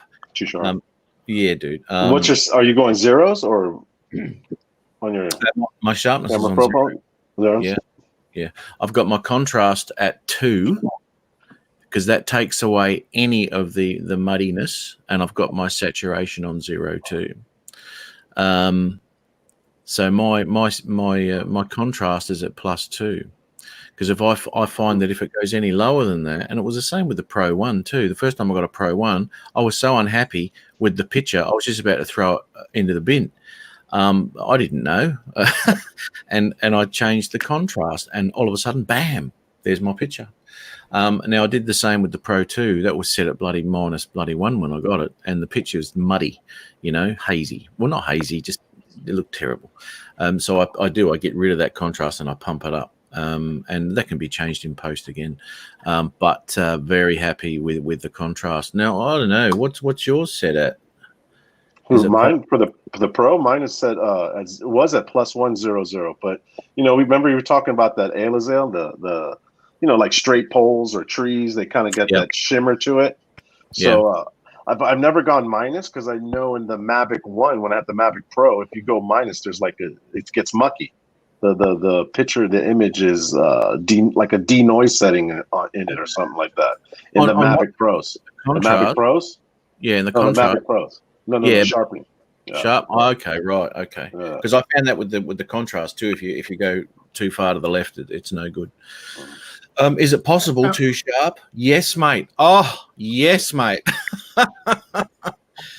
Absolutely possible, and you'll get all sorts of outlines on tree branches and fence posts and all sorts, and grass too. White outlines around the grass. It looks bloody terrible. The roofs are the worst when you're doing it. Al, now on the Evo 2, what do you have your stuff set at? I just for right now have it set at zeros, just standard. But I think I need to take it back. Probably, I need ND filters. Can you believe, with all the talk of Evo 2, Pro, and AK, all these months, there's not one company, hey Mel, that's come out with ND filters. Not one company. I'm sure they'll be coming out shortly. Look how long it took them to get actually for the Air 2. I mean, that was a delay with all the hype of everything. You think that they would have had those things available the day after?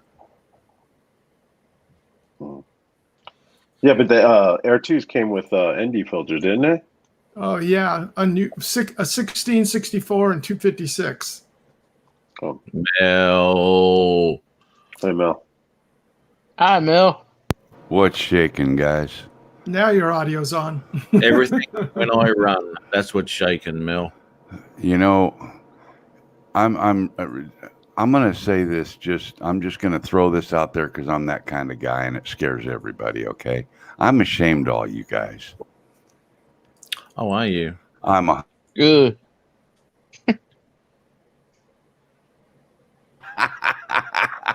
Ask us if we care. You guys just I don't think he's going to ask that. You just keep rubbing this in on poor Jimbo, man. I mean, geez. Y'all got the salt you're grinding into the cuts in his flesh, for Christ's sakes? Not me. I said, don't talk about it. Don't bring it up. That's the first things out of my mouth. Oh, yeah, but we all know you wanted to hear it, Steve. So no. See, I've had too many private conversations with him, and I can see his blood pressure go from being somewhere here to off the charts, and right? And that's only in 5 seconds after starting the conversation. I know. That's such a bullshit rap. And you know what? I still have not heard where my Mavic Pro Platinum is at that got sent to DJI. I have no freaking clue where it's at, and it's been 4 weeks now. Haven't heard shit. I think they're doing a thing of they're calling it quarantine for CV-19. So we have to keep it for 2 weeks and make sure it's not test positive, and then we'll let you know about it. Oh, no. The day after they got it, they told me, we don't repair water damage drones. Oh, I know. Okay, so why'd you let me make a ticket on it and let me send it to you? Why'd you give me a reference number? Why'd you do all that if you don't repair water damage drones? And then you say, well, for $850, we'll give you another one. I said, no, just send mine back. And that's the last I heard. It's like, I haven't heard a thing since. You probably buy a new one for that, couldn't you? Oh, I can get, well, believe it or not, on like Marketplace and eBay and stuff, the Pro Platinum is holding its value. Those things are advertised at like $1,000, $1,200, and I only paid $1,200 when I bought my first one brand new. Yeah. Wow. You know, I can't believe how they're holding their value. Hey, Jebro Drone, I heard that on the DJI Mavic Air 2, somebody left a comment on one of my videos saying that with the new update, the app looks a lot different. Have you noticed any difference in the app? It looks the same to me. They added target mode where you can select the targets for your, spotlight mode. I know, but besides that, I'm talking about where you see the numbers like in the telemetry. Yeah, it's all white still. It's still the white numbers. It's hard to see in the daytime, especially. I didn't see any update to that. Did you? I haven't flown it yet, so I don't know. I just got some stuff said on my video. I think it was like yesterday or the day before about that. Yeah, it looked the same to me. You said you flew it today? I flew it on Sunday, 2 days ago. Okay. And it was still the white numbers, so it was kind of hard to see, the battery percentage and all that stuff, satellites. They do need to update that, too. Yeah, they should change that. That was a bad plan in the start. Like green or something. I believe they should have just left it to go under the damn DJI Go 4 app. I think the DJI yeah. Hey, guys, I just wanted to pop this on, read it when you get a chance when you're talking. This happened with this guy's Mavic 2 Enterprise today. Look at it, 2 hours ago. It went up to 1,400 feet on him when he tried.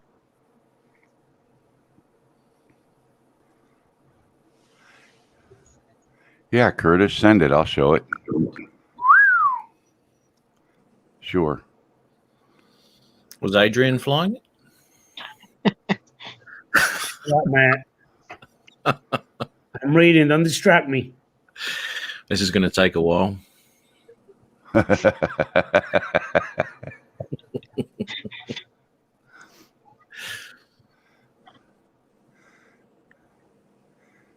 Yeah, send it over, Curtis. I'll share it.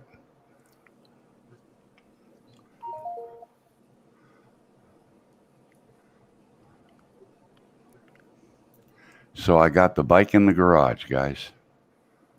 It had to sit out last night because the garage for this house was built in 1861 when the house was built. Brian, your audio wasn't coming through. Sorry, Mel. You know what? I've had a battery with no lights on it. Mel's had the same. And I thought it was stuffed too. But I've charged it. I've used it on many occasions since. I don't know if you've used your battery, Mel, that you had no lights on. That was you, wasn't it, Mel? What for? What now? On the Mavic 2 battery, you had no lights on it. No. Wasn't that you? I swear to God, it was you. Okay, folks, I have to go. My wife is calling. Have a good night, Dennis. Thanks, I'll see you Dennis. later. Yeah, mate. I had one that I think I left on, and it went to no lights, but it charged and seems to be fine. That's right. Okay, yeah. Who is we're talking about here? He's run his battery down here, and he's got no lights on his battery or anything. Now mine didn't go flat. I was down to about 15, maybe 14, something like that %. And I put it back in my bag, got my next battery, and finished flying. And when I pulled it out at home, I pushed all the buttons just to see what I had left, and this had no lights whatsoever. And I thought it was busted, but I did. I chucked it in. It started charging, and that was fantastic. And the lights came back on, Matt? Sorry?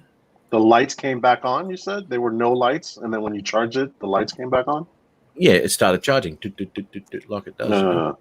Yeah. Is there a firmware update associated with that, or it's just something that went down too low on voltage.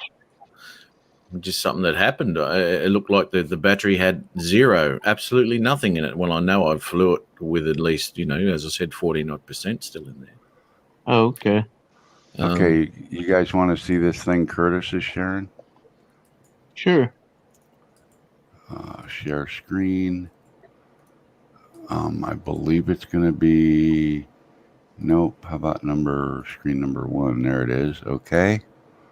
So now I should be sharing screen number 1, and let's hit play.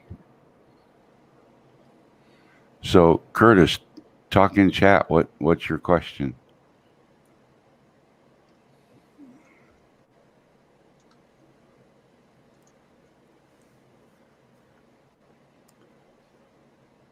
The dim tracks across the fields. He's trying to. What is that? That's that's a another. That's a drone or something. Wow, that's weird. That looked like a fixed wing. Oh, see how he's got the. No, it's a helicopter. It is a helicopter. Yeah. See how he's got the shadow that comes across the field. Oh, He's trying to make it look like a sci-fi with that shadow coming across the field. It's a sci-fi movie where the sun goes dim. Okay. Yeah, this is all CG. None of this is real. It's all fake. Yeah. So like an eclipse may be happening where the sun goes dark. could be. We just had an eclipse Sunday. Was this Sunday or? Yeah, Saturday night or something. Yeah. Yeah. Might have been it. Sci-fi movie where the sun goes dim. I don't know about making it move. Well, I don't know. See, that makes it look like a cloud or something overtaking the tractor, right? Yeah. Wow. If the sun was going dim, wouldn't the whole scene just go dark? The whole scene would, yeah. This looks like something flying over the top of it, like as you said, a cloud or yeah, or a huge ship that's blocking the sunlight. Yeah, we were talking about them earlier. It's a heavy go-to dim, I think, is what Mel is saying. See how it comes across the field like that? Coming as a spaceship flying over for a sci-fi movie. He says the drone footage is real of the tractor. Is real, and then he just brings in the sci-fi drone. But he says, so I need some opinions on special effects. I've got the tractor shot. I just want to show the sun going dim. Right. The drone itself is CG. Yeah. And then, no, it's not boring. Is it too long, you think? I don't know. Too long might be another discussion. It's funny. I was thinking the same as Recovery One drone. Thought it was like Independence Day shot when the ship is covering and flying over stuff. Exactly. Hey, yeah, boys, I'm going to have to nick off. I've got some stuff to do. Great seeing everyone again. Matt, have a good one. Yeah, no worries. And I'll catch you all up the next few days, I guess, somewhere along the line. Yep. Have a good one, Matt. Shall do. Cheers. Later. Take care, Matt. See you. Oh, he couldn't hear me. Hello, Ron. Hey, Mel, how are you? Hey, Ron. Mr. Lockwood's back. Did Matt say he was going to whack off? I like how you completely ignore me, Ron. I didn't ignore you. Look at the chat. I talked to you like 5 times. I haven't been actually looking at the chat for the last 10 minutes. Is that my problem? Is that my fault or yours? He had another priority. He was on a phone call. No. That was Curtis is going to jump in. Oh, well, yeah, go ahead and bring him in. I didn't. See, he ignored me again, Steve. You see that? He did it again. I'm listening. Hey, Mel. Hey, Don't Mel. Jaybird slap you. Huh? Reach over there and slap Adrian. Punch him right straight up in the jaw. Just go up with an uppercut, Mel. Just straight up, right into his chin. No. I don't do it that way. Busy. I talk other people into doing the dirty work. Steve, see how easy it was? Jaybird was all about getting after it. Hey Mel, how's your airplane coming along? That little black one you had? Oh, black one. Yeah, you were getting a motor for it or something. The little. It's not black. It's not really little. It's a 5-foot wingspan, and I went to go fly it last weekend, but I got to the airfield too late. Everybody was gone. It was locked up. Oh, okay. So I hope to go fly It it is this complete weekend. though. Oh yeah, it's ready to go. Oh, cool. Yep. I'm gonna have on phone. Adrian, pay attention. action cameras on it. I ordered a FPV camera, self-contained, that is going to be on it right at the tail on the vertical stabilizer, shining forward over the wings and fuselage, everything. So we'll get like a FPV view of the crash, and we'll have action camera footage of the crash and all the pieces exploding. It should be quite the deal. And I'll give. I've even got some fire explosion special effects and stuff that I can put on the video at the impact point. So yeah, it'll be pretty cool. Look forward to that. Oh, they got those down in Mexico. It's Yeah, called I'm quarter sticks. I'm hoping that I'm hoping that it has a successful flight on Saturday or Sunday whenever I get to go do it. Biker dude now? Am I a biker dude? Mel got a bike? No, I've never been a biker dude. I've owned and ridden in the past, and I currently now happily own again. Yeah. Sweet. What are you riding, Mel? Biker dude now. I rode it home from the guy I bought it from last night. No, but what are you riding? What is it? It's a 2008 Honda Shadow Aero. Okay. That I got for a really good price. How you like it? It's a 2008. It's got 10,150 miles on it. I told you, Ron, the guy was asking 3,100 for it. I got it for 28. You're the man. That's a nice looking bike. Yeah. Low mileage. Probably 14 has more than that mileage wise. Yeah, I'm very happy with it. It rode and drove real nice. Look clean. In fact, I'll tell you what I'll do, guys, if Jim doesn't mind. Well, I can't do it from there. I could share the video, but it'd be just as easy just to go to YouTube and put a link in the chat, huh? Mel, 5-gallon tank, 5-speed? I think it's a 5-speed. I never got it over about 60, so I don't know if I had one more gear to go or not. I think I was all the way up, and I can't remember now if it was 4 up or 5 up. Click that, and click copy, paste. There's a link to the video if you guys want to go look at it. Curtis is backstage. Not anymore. He's front and center. Curtis? Well, okay, lower left corner, but still. I got no audio. Yeah, we were hearing the echo from you. You guys hear me? We hear you. Hey, Curtis. We hear everything else too, Curtis. Testing 1 2. Testing 1 2.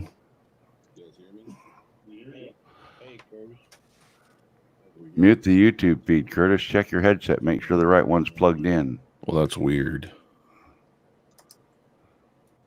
So that's off. We hear you. I can't hear you guys at all. You can't hear us at all? What could be the issue here?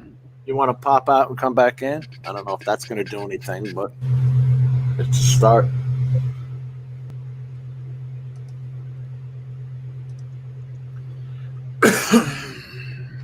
Can you hear? Oh, he can't hear us, right? Yeah, I'm going to type it. Everything's set up right. But I don't hear you. No, what color is that? Like a root beer? Your bike? Yeah, or an orange? It's a red. It's a nice color. It's unique. Yeah, it's red.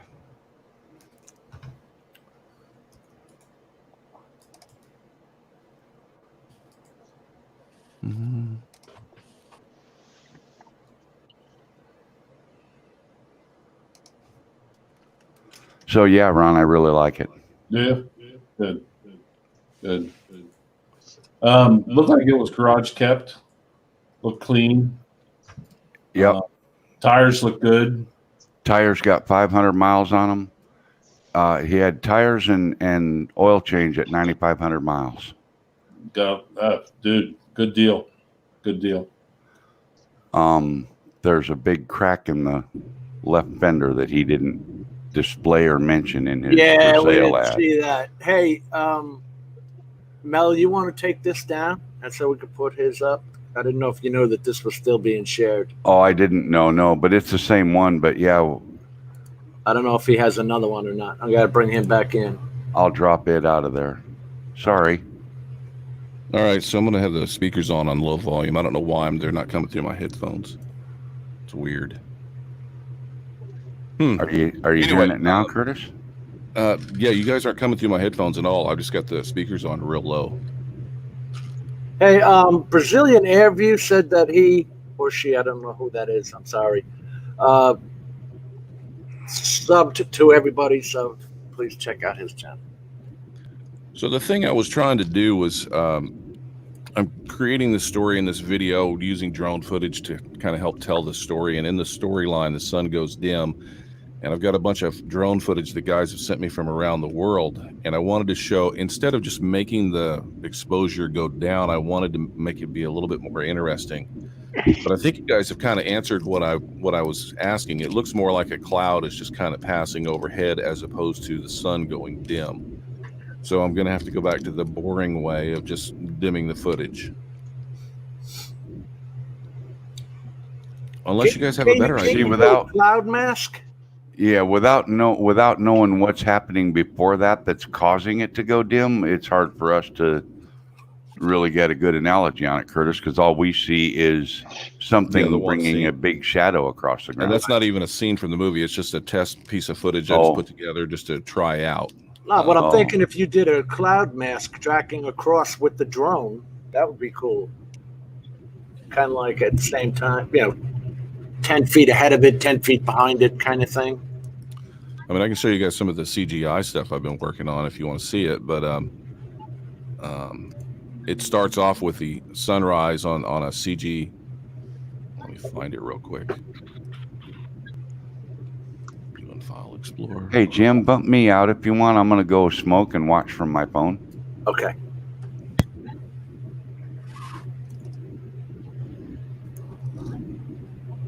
Get back, Adrian, and I'm going to bring Steve back in. Let him comment too.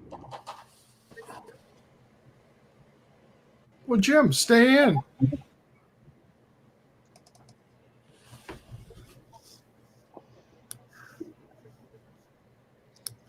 How you doing, Curtis?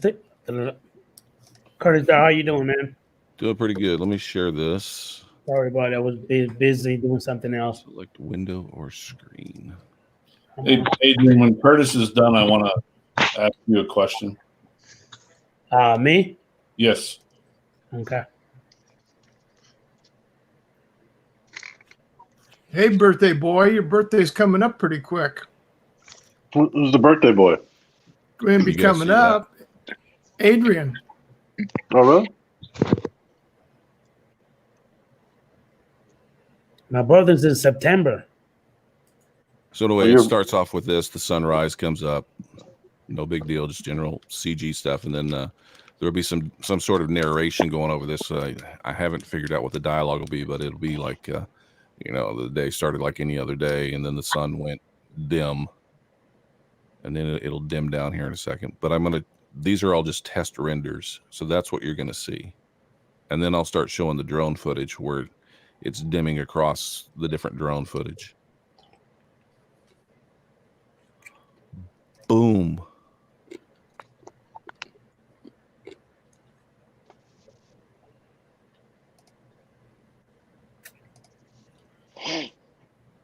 I'm sorry, Adrian. I was thinking of somebody else. I was thinking of Sean Oz.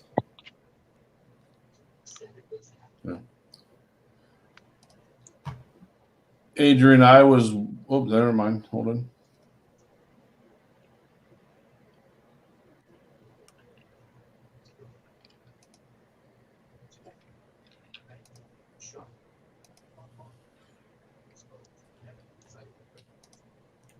Did I get kicked out? Am I on? No, you're still on. Oh, a different browser popped up. Okay. That was weird.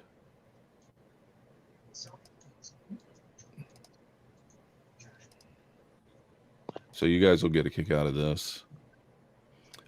It's sort of a 2001 Space Odyssey kind of thing, where these guys are sent out into space, and see if you guys recognize. Anyway, some of the guys are in cryo sleep because it takes a long time to get to Jupiter. Oh yeah, we go to Jupiter. You guys might recognize this guy.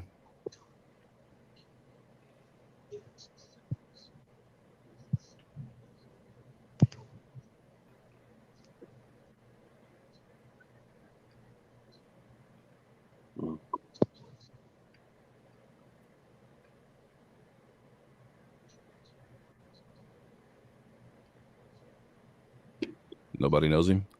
It's not a DJI guy. DJI rep, isn't he? Doesn't he do their part for education or something like that?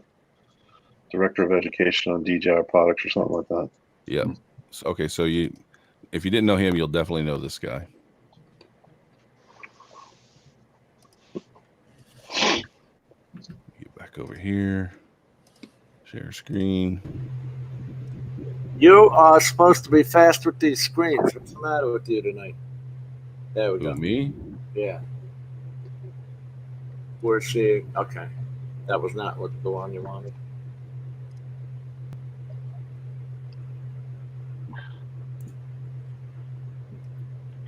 So, Ron. I'm not used to StreamYards. There you go. You guys know. Hey, Castello. I called him up and I said, "Hey man, you want to be in it?" And he was like, "Yes." So that was pretty. How long's the movie, Curtis? I'm not sure yet. It's kind of a work in progress. So the story behind it is I'm getting tired of looking at real estate videos, people posting their house and silly stuff. So I'm trying to do something a little bit, tell a story with drones. And in the storyline, I don't mind giving the storyline away, but in the storyline, the sun goes dim, and we use drone footage to show that the sun is going dim. And then the president of the United States, which is played by Kinsey Sugihara, I don't know if you guys know him, FAA rep. He comes on as the president of the United States and says, well, the thing we're going to do is we're going to send a mission to Jupiter. And if you're not familiar with Jupiter, Jupiter is called a failed star because it's made of the exact same gas as the sun is. The mass is too small, and it would, at best, it would be a red dwarf, but this is science fiction, so we're going to have fun with it. But the idea is they're going to go there and ignite Jupiter with a nuclear weapon, get those gases started and light it up and help save our planet, so to speak. But we have a 2001 Space Odyssey moment in which the computer doesn't want to cooperate. And then Casey Seelock plays mission control, and he has all these kind of arguments when he doesn't want to wake up the cryo sleep guys. And then the aliens arrive. Yes, there's aliens in the movie. And they ignite Jupiter for us. And the final part of the movie is I want to get a bunch of these guys who do sunrise videos to do their video like they normally do. Philly Drone Life would be a great example. Hey, I'm Philly Drone. And he has the drone pointing at him, and he goes up in the air. Check this out, guys. This is amazing. And when it goes up in the air, instead of one sun, you'll see two suns. Oh, okay. That would be cool. Yeah. You guys like the idea, or? Yeah, it sounds cool so far. Certainly different. When do you think you're going to have it done, Curtis?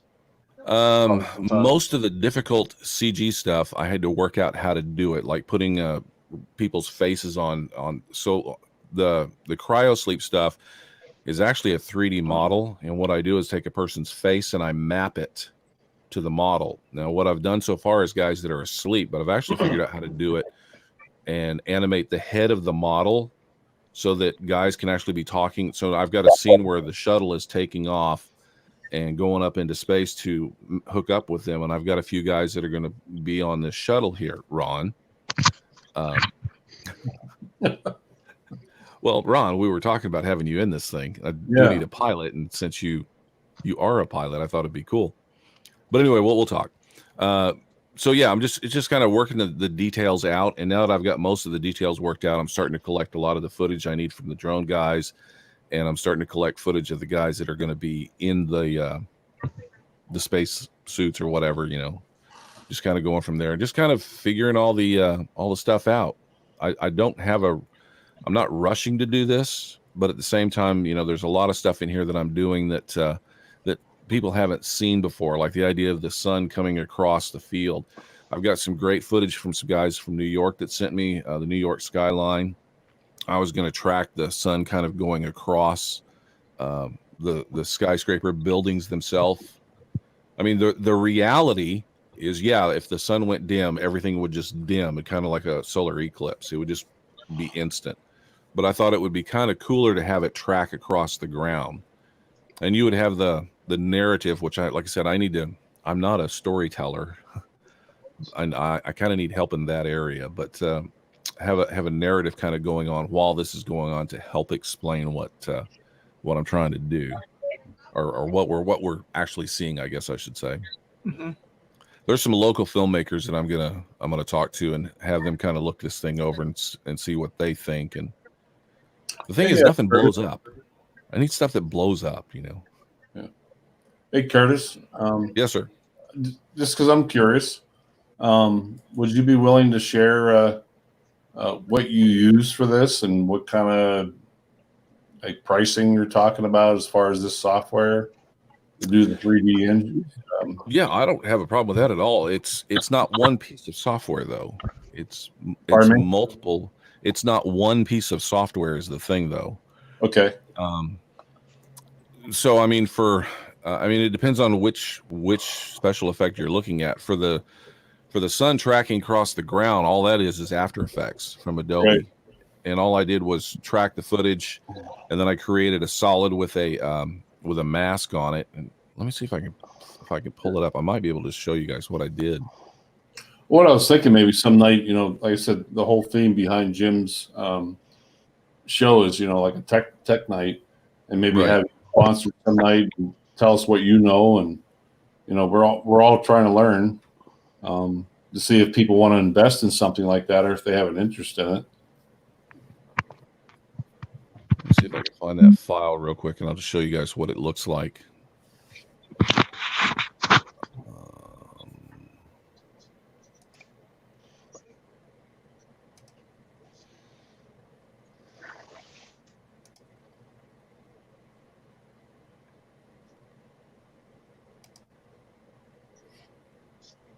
That's not it.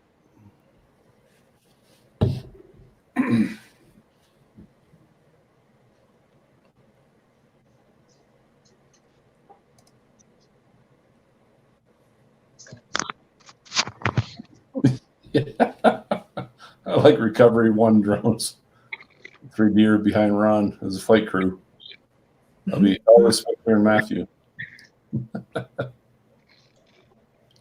They're his designated pilots. Yeah. They're all wearing sunglasses.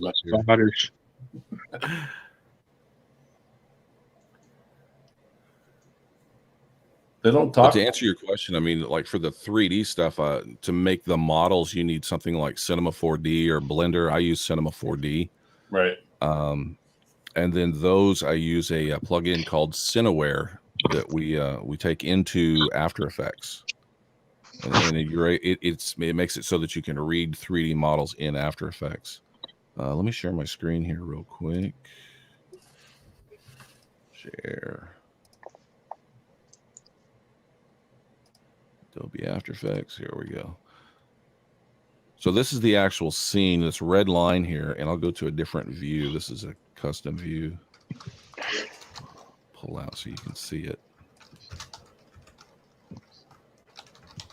No, it's not going to show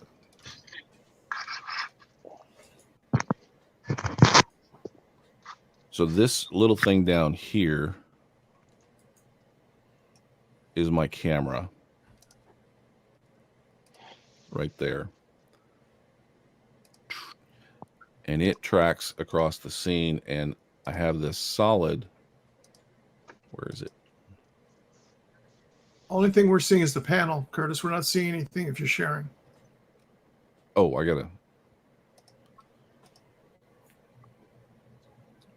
Not now. It says it wants me to update. All right, share screen. Click share screen. Adobe After Effects. Allow. Are you guys seeing it now? Yes. Yeah. Okay. All right. Okay. But So this is the scene itself, and I'm just going to kind of click through it because it will be kind of tough to play. And then right here you can see this red line. This is a solid, what we call an adjustment layer. And then all I have is that adjustment layer, and then on that adjustment layer I have these different effects over here.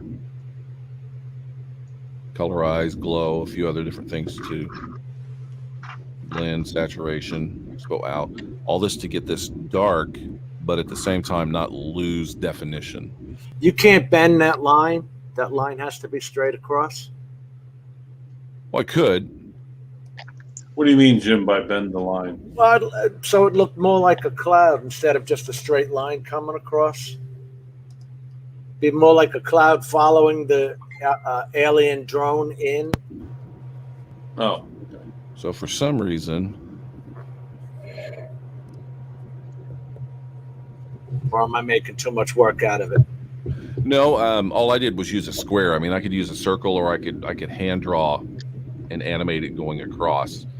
I thought maybe you could pull the line in the center and just bring it and bend it. But it's not a node or whatever. It doesn't let you do that. No, huh? Thanks, Jim. Good night, everybody. I'm gonna Take hit care, the Mel. I didn't see you. Good night. Yeah, good night, Mel. But you can kind of see it right here. I kind of zoomed out a little bit.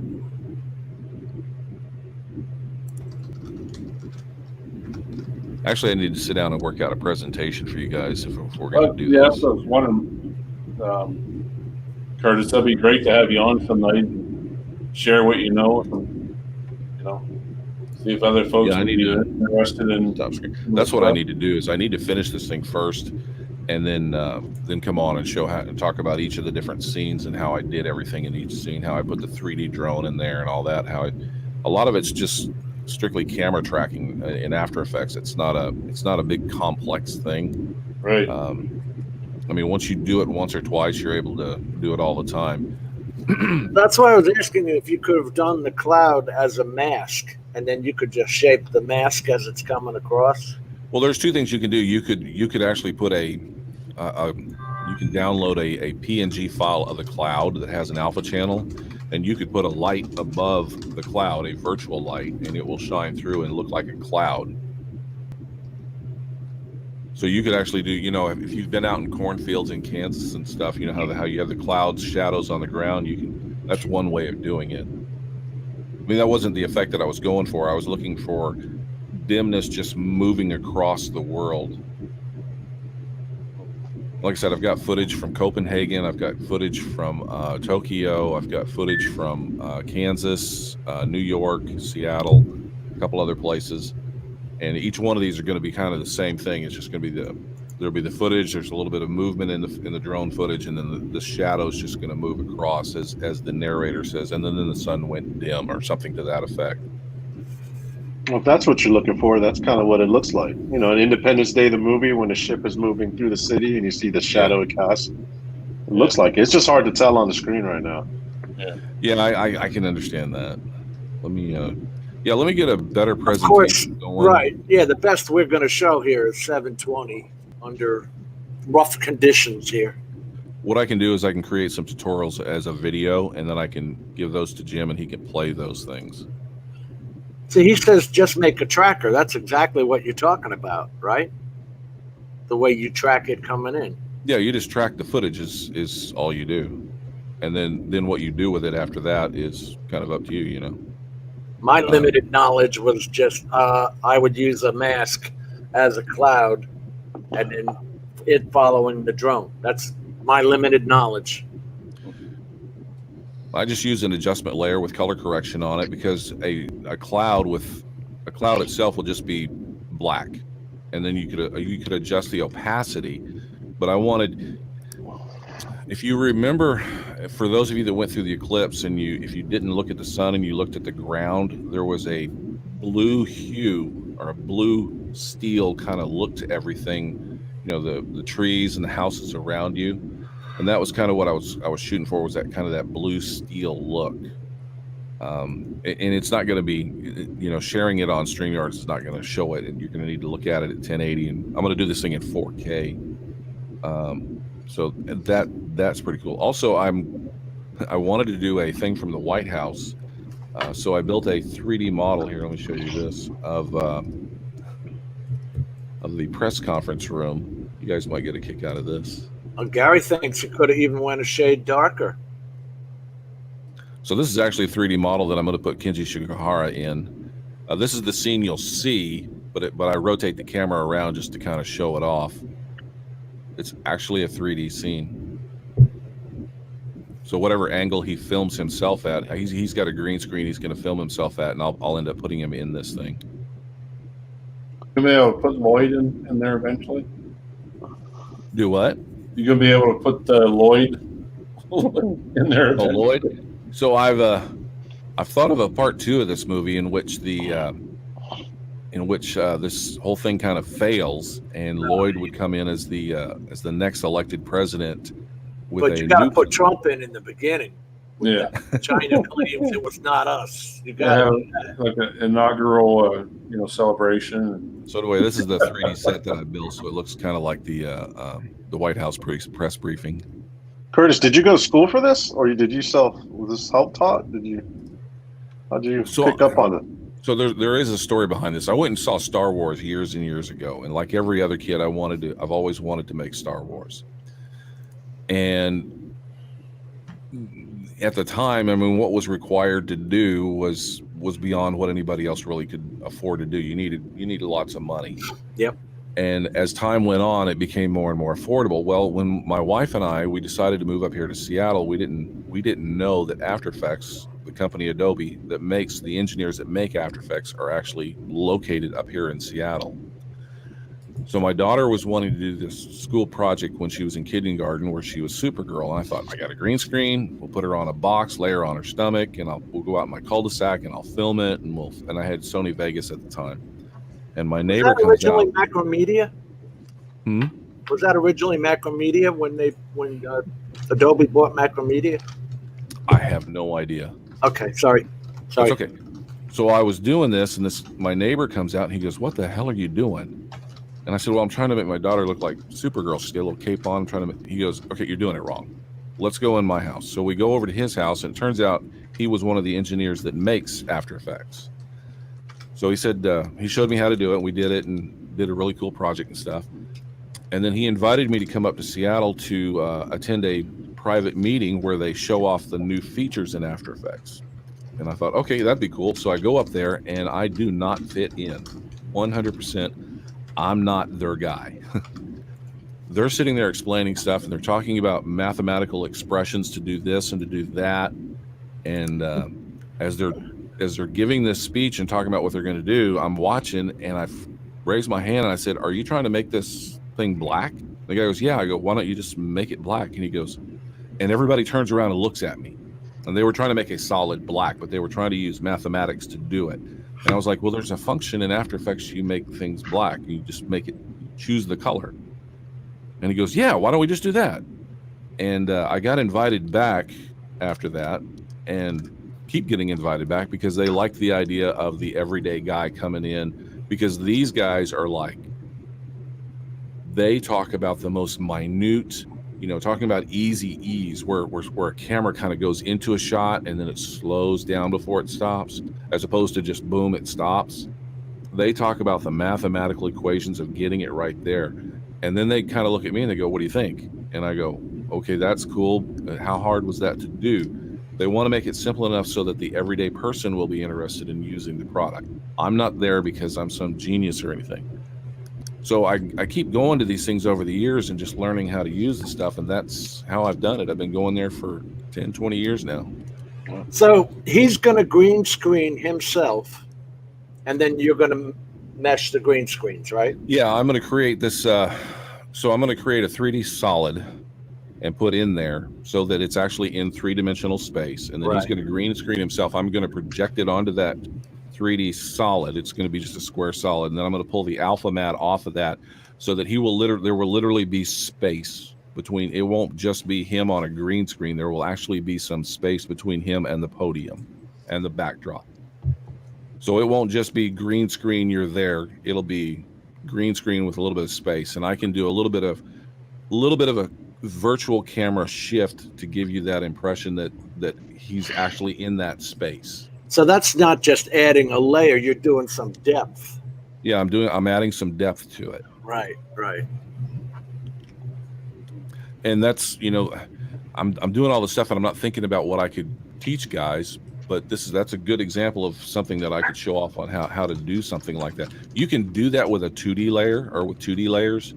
You don't really have to have a 3D set to do it. You can do it with PNG photos. Like if you had the podium and the backdrop, and you put a little bit of depth in your After Effects folder or in your After Effects file as layers, and then you put the green screen between them, you can still do a little bit of a shift without showing that it's just a photo of a podium, or it's just a green screen there. Here's a little tidbit of knowledge that most people don't know. So you guys understand about resolution, 1920 by 1080, 4K, et cetera, et cetera. Mm-hmm. Do you know how thick a photo is? Like a PNG file? No. It's 1 pixel deep. Mm-hmm. If you turn a photo, if you're in 3D and you're looking at a photo straight on, you turn it sideways, it is exactly 1 pixel deep. Totally useless knowledge for your brain. Thank you. Can you add to is that how you're adding to that with Cinema 4D, something like that? So Cinema 4D, the easiest way to explain how you do stuff in Cinema 4D would be text. Text is the same as photos. It is 1 pixel deep. And you take the fonts that are in your computer and you type out whatever you want to in text. Let's just say the word test. We're using the word test, and it's 1 pixel deep. So you create the text that you want it to say, and then you duplicate it and you move it into Z space, and then you connect so that there's a front piece and a back piece, and then you just connect everything to make it 3D. You create a mesh between the two pieces. Now there's a new feature called extrude, which you can do that a lot easier, but for simplistic terms, to explain it in the simple ways, that's what you're doing. You're creating a piece of text, you create a second piece of text and move it into Z space, 15, 20, 30 pixels, however deep you want it to be. Right. And then you connect it and you create this mesh. And then you texture it. You add, because there's only, it's like a netting. I mean, for lack of a better term, it's a mesh, a netting or whatever. You add texture to that netting, and the texture can be whatever you like. I mean, I go out sometimes and I'll find a cool piece of concrete and I'll take a photo of it and then kind of clean it up in Photoshop, make it look really nice, and then I'll use that as a piece of text or whatever, or as texture for text. To make that simplistic, things like I use Power Director. I can do 3D text on that. And then I can go ahead and add what you just said. I can add all kinds of different textures into that. But that's not me actually making it. Right. I'm just pulling that down. You're actually making it. Yeah, I don't know the actual working. I think it's a simulated 3D text. I mean, do you have your choices as to where you can rotate around it? Yeah, you actually can. You can. Okay, so it's a fully 3D text then. So they've got I don't have Power Director, so I can't really address it from that point of view, but they're creating, I mean, if you can take a virtual camera and rotate around it, then it is a fully 3D text. So they have some sort of extrude feature that allows you to extrude the text outward. What's the size of your file? Oh, I'm sorry. I just said to simplify it for us idiots, they call it depth. Right. Or Z space. Yeah. What's the size of those? What's the size of those files? It must be pretty huge. You must have a ton of external drive. No, actually not really. I mean, the rendering time, you need a pretty good computer to render this stuff. But the render itself, if you do it correctly, like for instance, I will take, so my workflow is I start out in Premiere Pro, I edit whatever footage I'm going to do, and then I dynamically link the footage I want to do a VFX on. For instance, that tractor footage, if I get my edit together to where I want it, then I want to do a special effect on something, I select that footage, trim it to that space, and then I dynamically link it to After Effects. Then I change whatever I want to do or add whatever I want to do, add 3D models, whatever in After Effects, and all that updates in Premiere Pro. When I finally get my edit, my VFX, my titles, and everything in Premiere Pro the way I want it, I save the file, I open up Media Encoder, and Media Encoder renders everything at once. What's Jody talking about here? It goes back, he used to write on my Pi files to make rockets and rocket blast smoke. Pi files? What the hell is he talking about? All I know is like Blender and all that, where you would make depth to it. Or 3ds Max has been around forever, right? Oh yeah, 3ds Max is a very good program. It's just a matter of It's code for modeling. Yeah. Oh, okay. Oh, he did say modeling. Yeah, I didn't see that. Yeah. Hey, Jim. Yes, sir. I think I'm going to throw in the towel, buddy. Yeah, let's clip it. We did a great job tonight. I've been up for almost 30 hours. I'm getting ready to bang my head on the desk, not in a voluntary way. I gotta thank you guys for coming in. You made it a great show. I think I actually learned something again tonight. Yeah. Thank you, Curtis. Everybody, Curtis. A really great show tonight. Another quick thing. Yeah. So that's my shuttle. Yeah. And that's using a thing called particular to create those clouds. Yeah. That's cool, man. I like the fall away on that. Yeah. Yeah. Way cool. Show it again. Yeah, there you go. Oh, another one. Oh, this is just a different shot. So that's a PNG file, which I'm projecting onto a hard surface where I'm getting that 3D look to it. It's actually like just that. a flat PNG file, but I'm projecting it onto a globe. I like how you do that panning. Yeah. Yeah. So, are you panning the PNG file? Yeah. Well, no, there's a globe. This is the one right here. Again, you asked about that. Yeah, I like that. Getting that mix between the flame and the smoke was the hardest part. Yeah. So yeah, this is just a NASA photo, and then I have it projected onto a sphere, and then I'm just rotating my virtual camera, and then I have the shuttle. I have the shuttle moving in Z space. Yeah. Wow. So in reality, the shuttle's just moving straight. Well, it's moving backwards into Z space.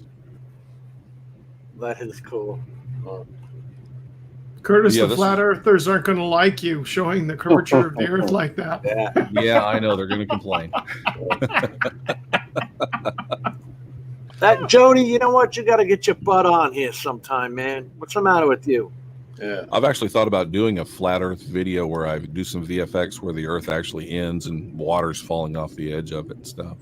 Yeah. Show this one more time and then we'll be done. Boom. Love this shot, how it I pulls love the fall away. Yeah. Yeah. Lightning. Yeah. It's cool. Way cool. There's only one problem about that. NASA would have never let you go for launch. No, not with the lightning. So you guys know I'm friends with Scott Parazinski, Yeah. the astronaut, Yeah. and he has given me so much grief about this thing. Listen, wait a like, minute. He is such a nice guy. He is. He's like, okay, Kurt, that doesn't happen that way. Nope. I'm like, go for throttle. I had the dialogue, and I sent him some of the dialogue, and I had go for throttle up, and then I had we're at max Q, and he goes, you got it reversed. You get to max Q first, which is the most amount of pressure that the shuttle is ever going to have, and then once you get past that and into the upper atmosphere, then you throttle up. Well, I had the dialogue backwards. I got grief about that.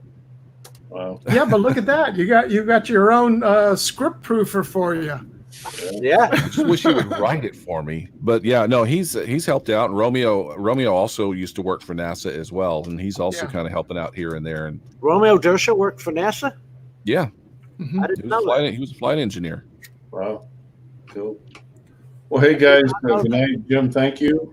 All right, buddy. Thank you very much, Ron. Great night, Ron. Take care, Ron. Jim, when I get all this together, I will. I'll put some videos together about how I do all this stuff, and it'll be a better presentation than what we're doing here right now. But just 1 or 2 minute clips give us an idea of where to head, if you'd even be interested in it. I mean, a lot of guys don't want to get this deep into it. Yeah, it seems very detail oriented. The workflow seems insane. It's really not. But then again, I've been doing it forever. So, stuff that I'm doing, when I do the face tracking and stuff, I'm like, okay, so I got to do this, and I just do it. It's not really that insane. But I will tell you that the camera tracking thing is something that everybody should learn. Years and years ago, when I first started playing around with drones, I went to a grocery store and they wanted to redo the painting in their parking lot. And they wanted to paint some stuff in there. And they said, is there a way you can show an example of how to do that? So what I did was I filmed it, tracked the footage, and I create what I call a container, which is just a solid, and then you pre-compose that solid. And then I sat down with him. I said, so what all do you want it to say? What are the variations? And instead of me having to track it a dozen times for each thing he wanted it to be, whether it was a handicap spot or he wanted to say don't park here or whatever, all I had to do is go into the container and change the text around, and then it automatically updates. And he was blown away by that. But I was able to create this look of what was in this parking lot was going to look like with different painting schemes. And he thought that was just. Yeah. Well, Jim, Al, Steve, I'm out, guys. Good night, guys. Good night, Ron. All right, Take guys. care. Jim, thanks for having me on. All right, take care. All right, later, guys. Thanks, Curtis. Thanks, Jim. Steve. Ron, later. Everybody, right, chat. Bye. It's like FPV flying. All right, I'm going to stop the YouTube broadcast. Take care, everybody. And we'll stay here.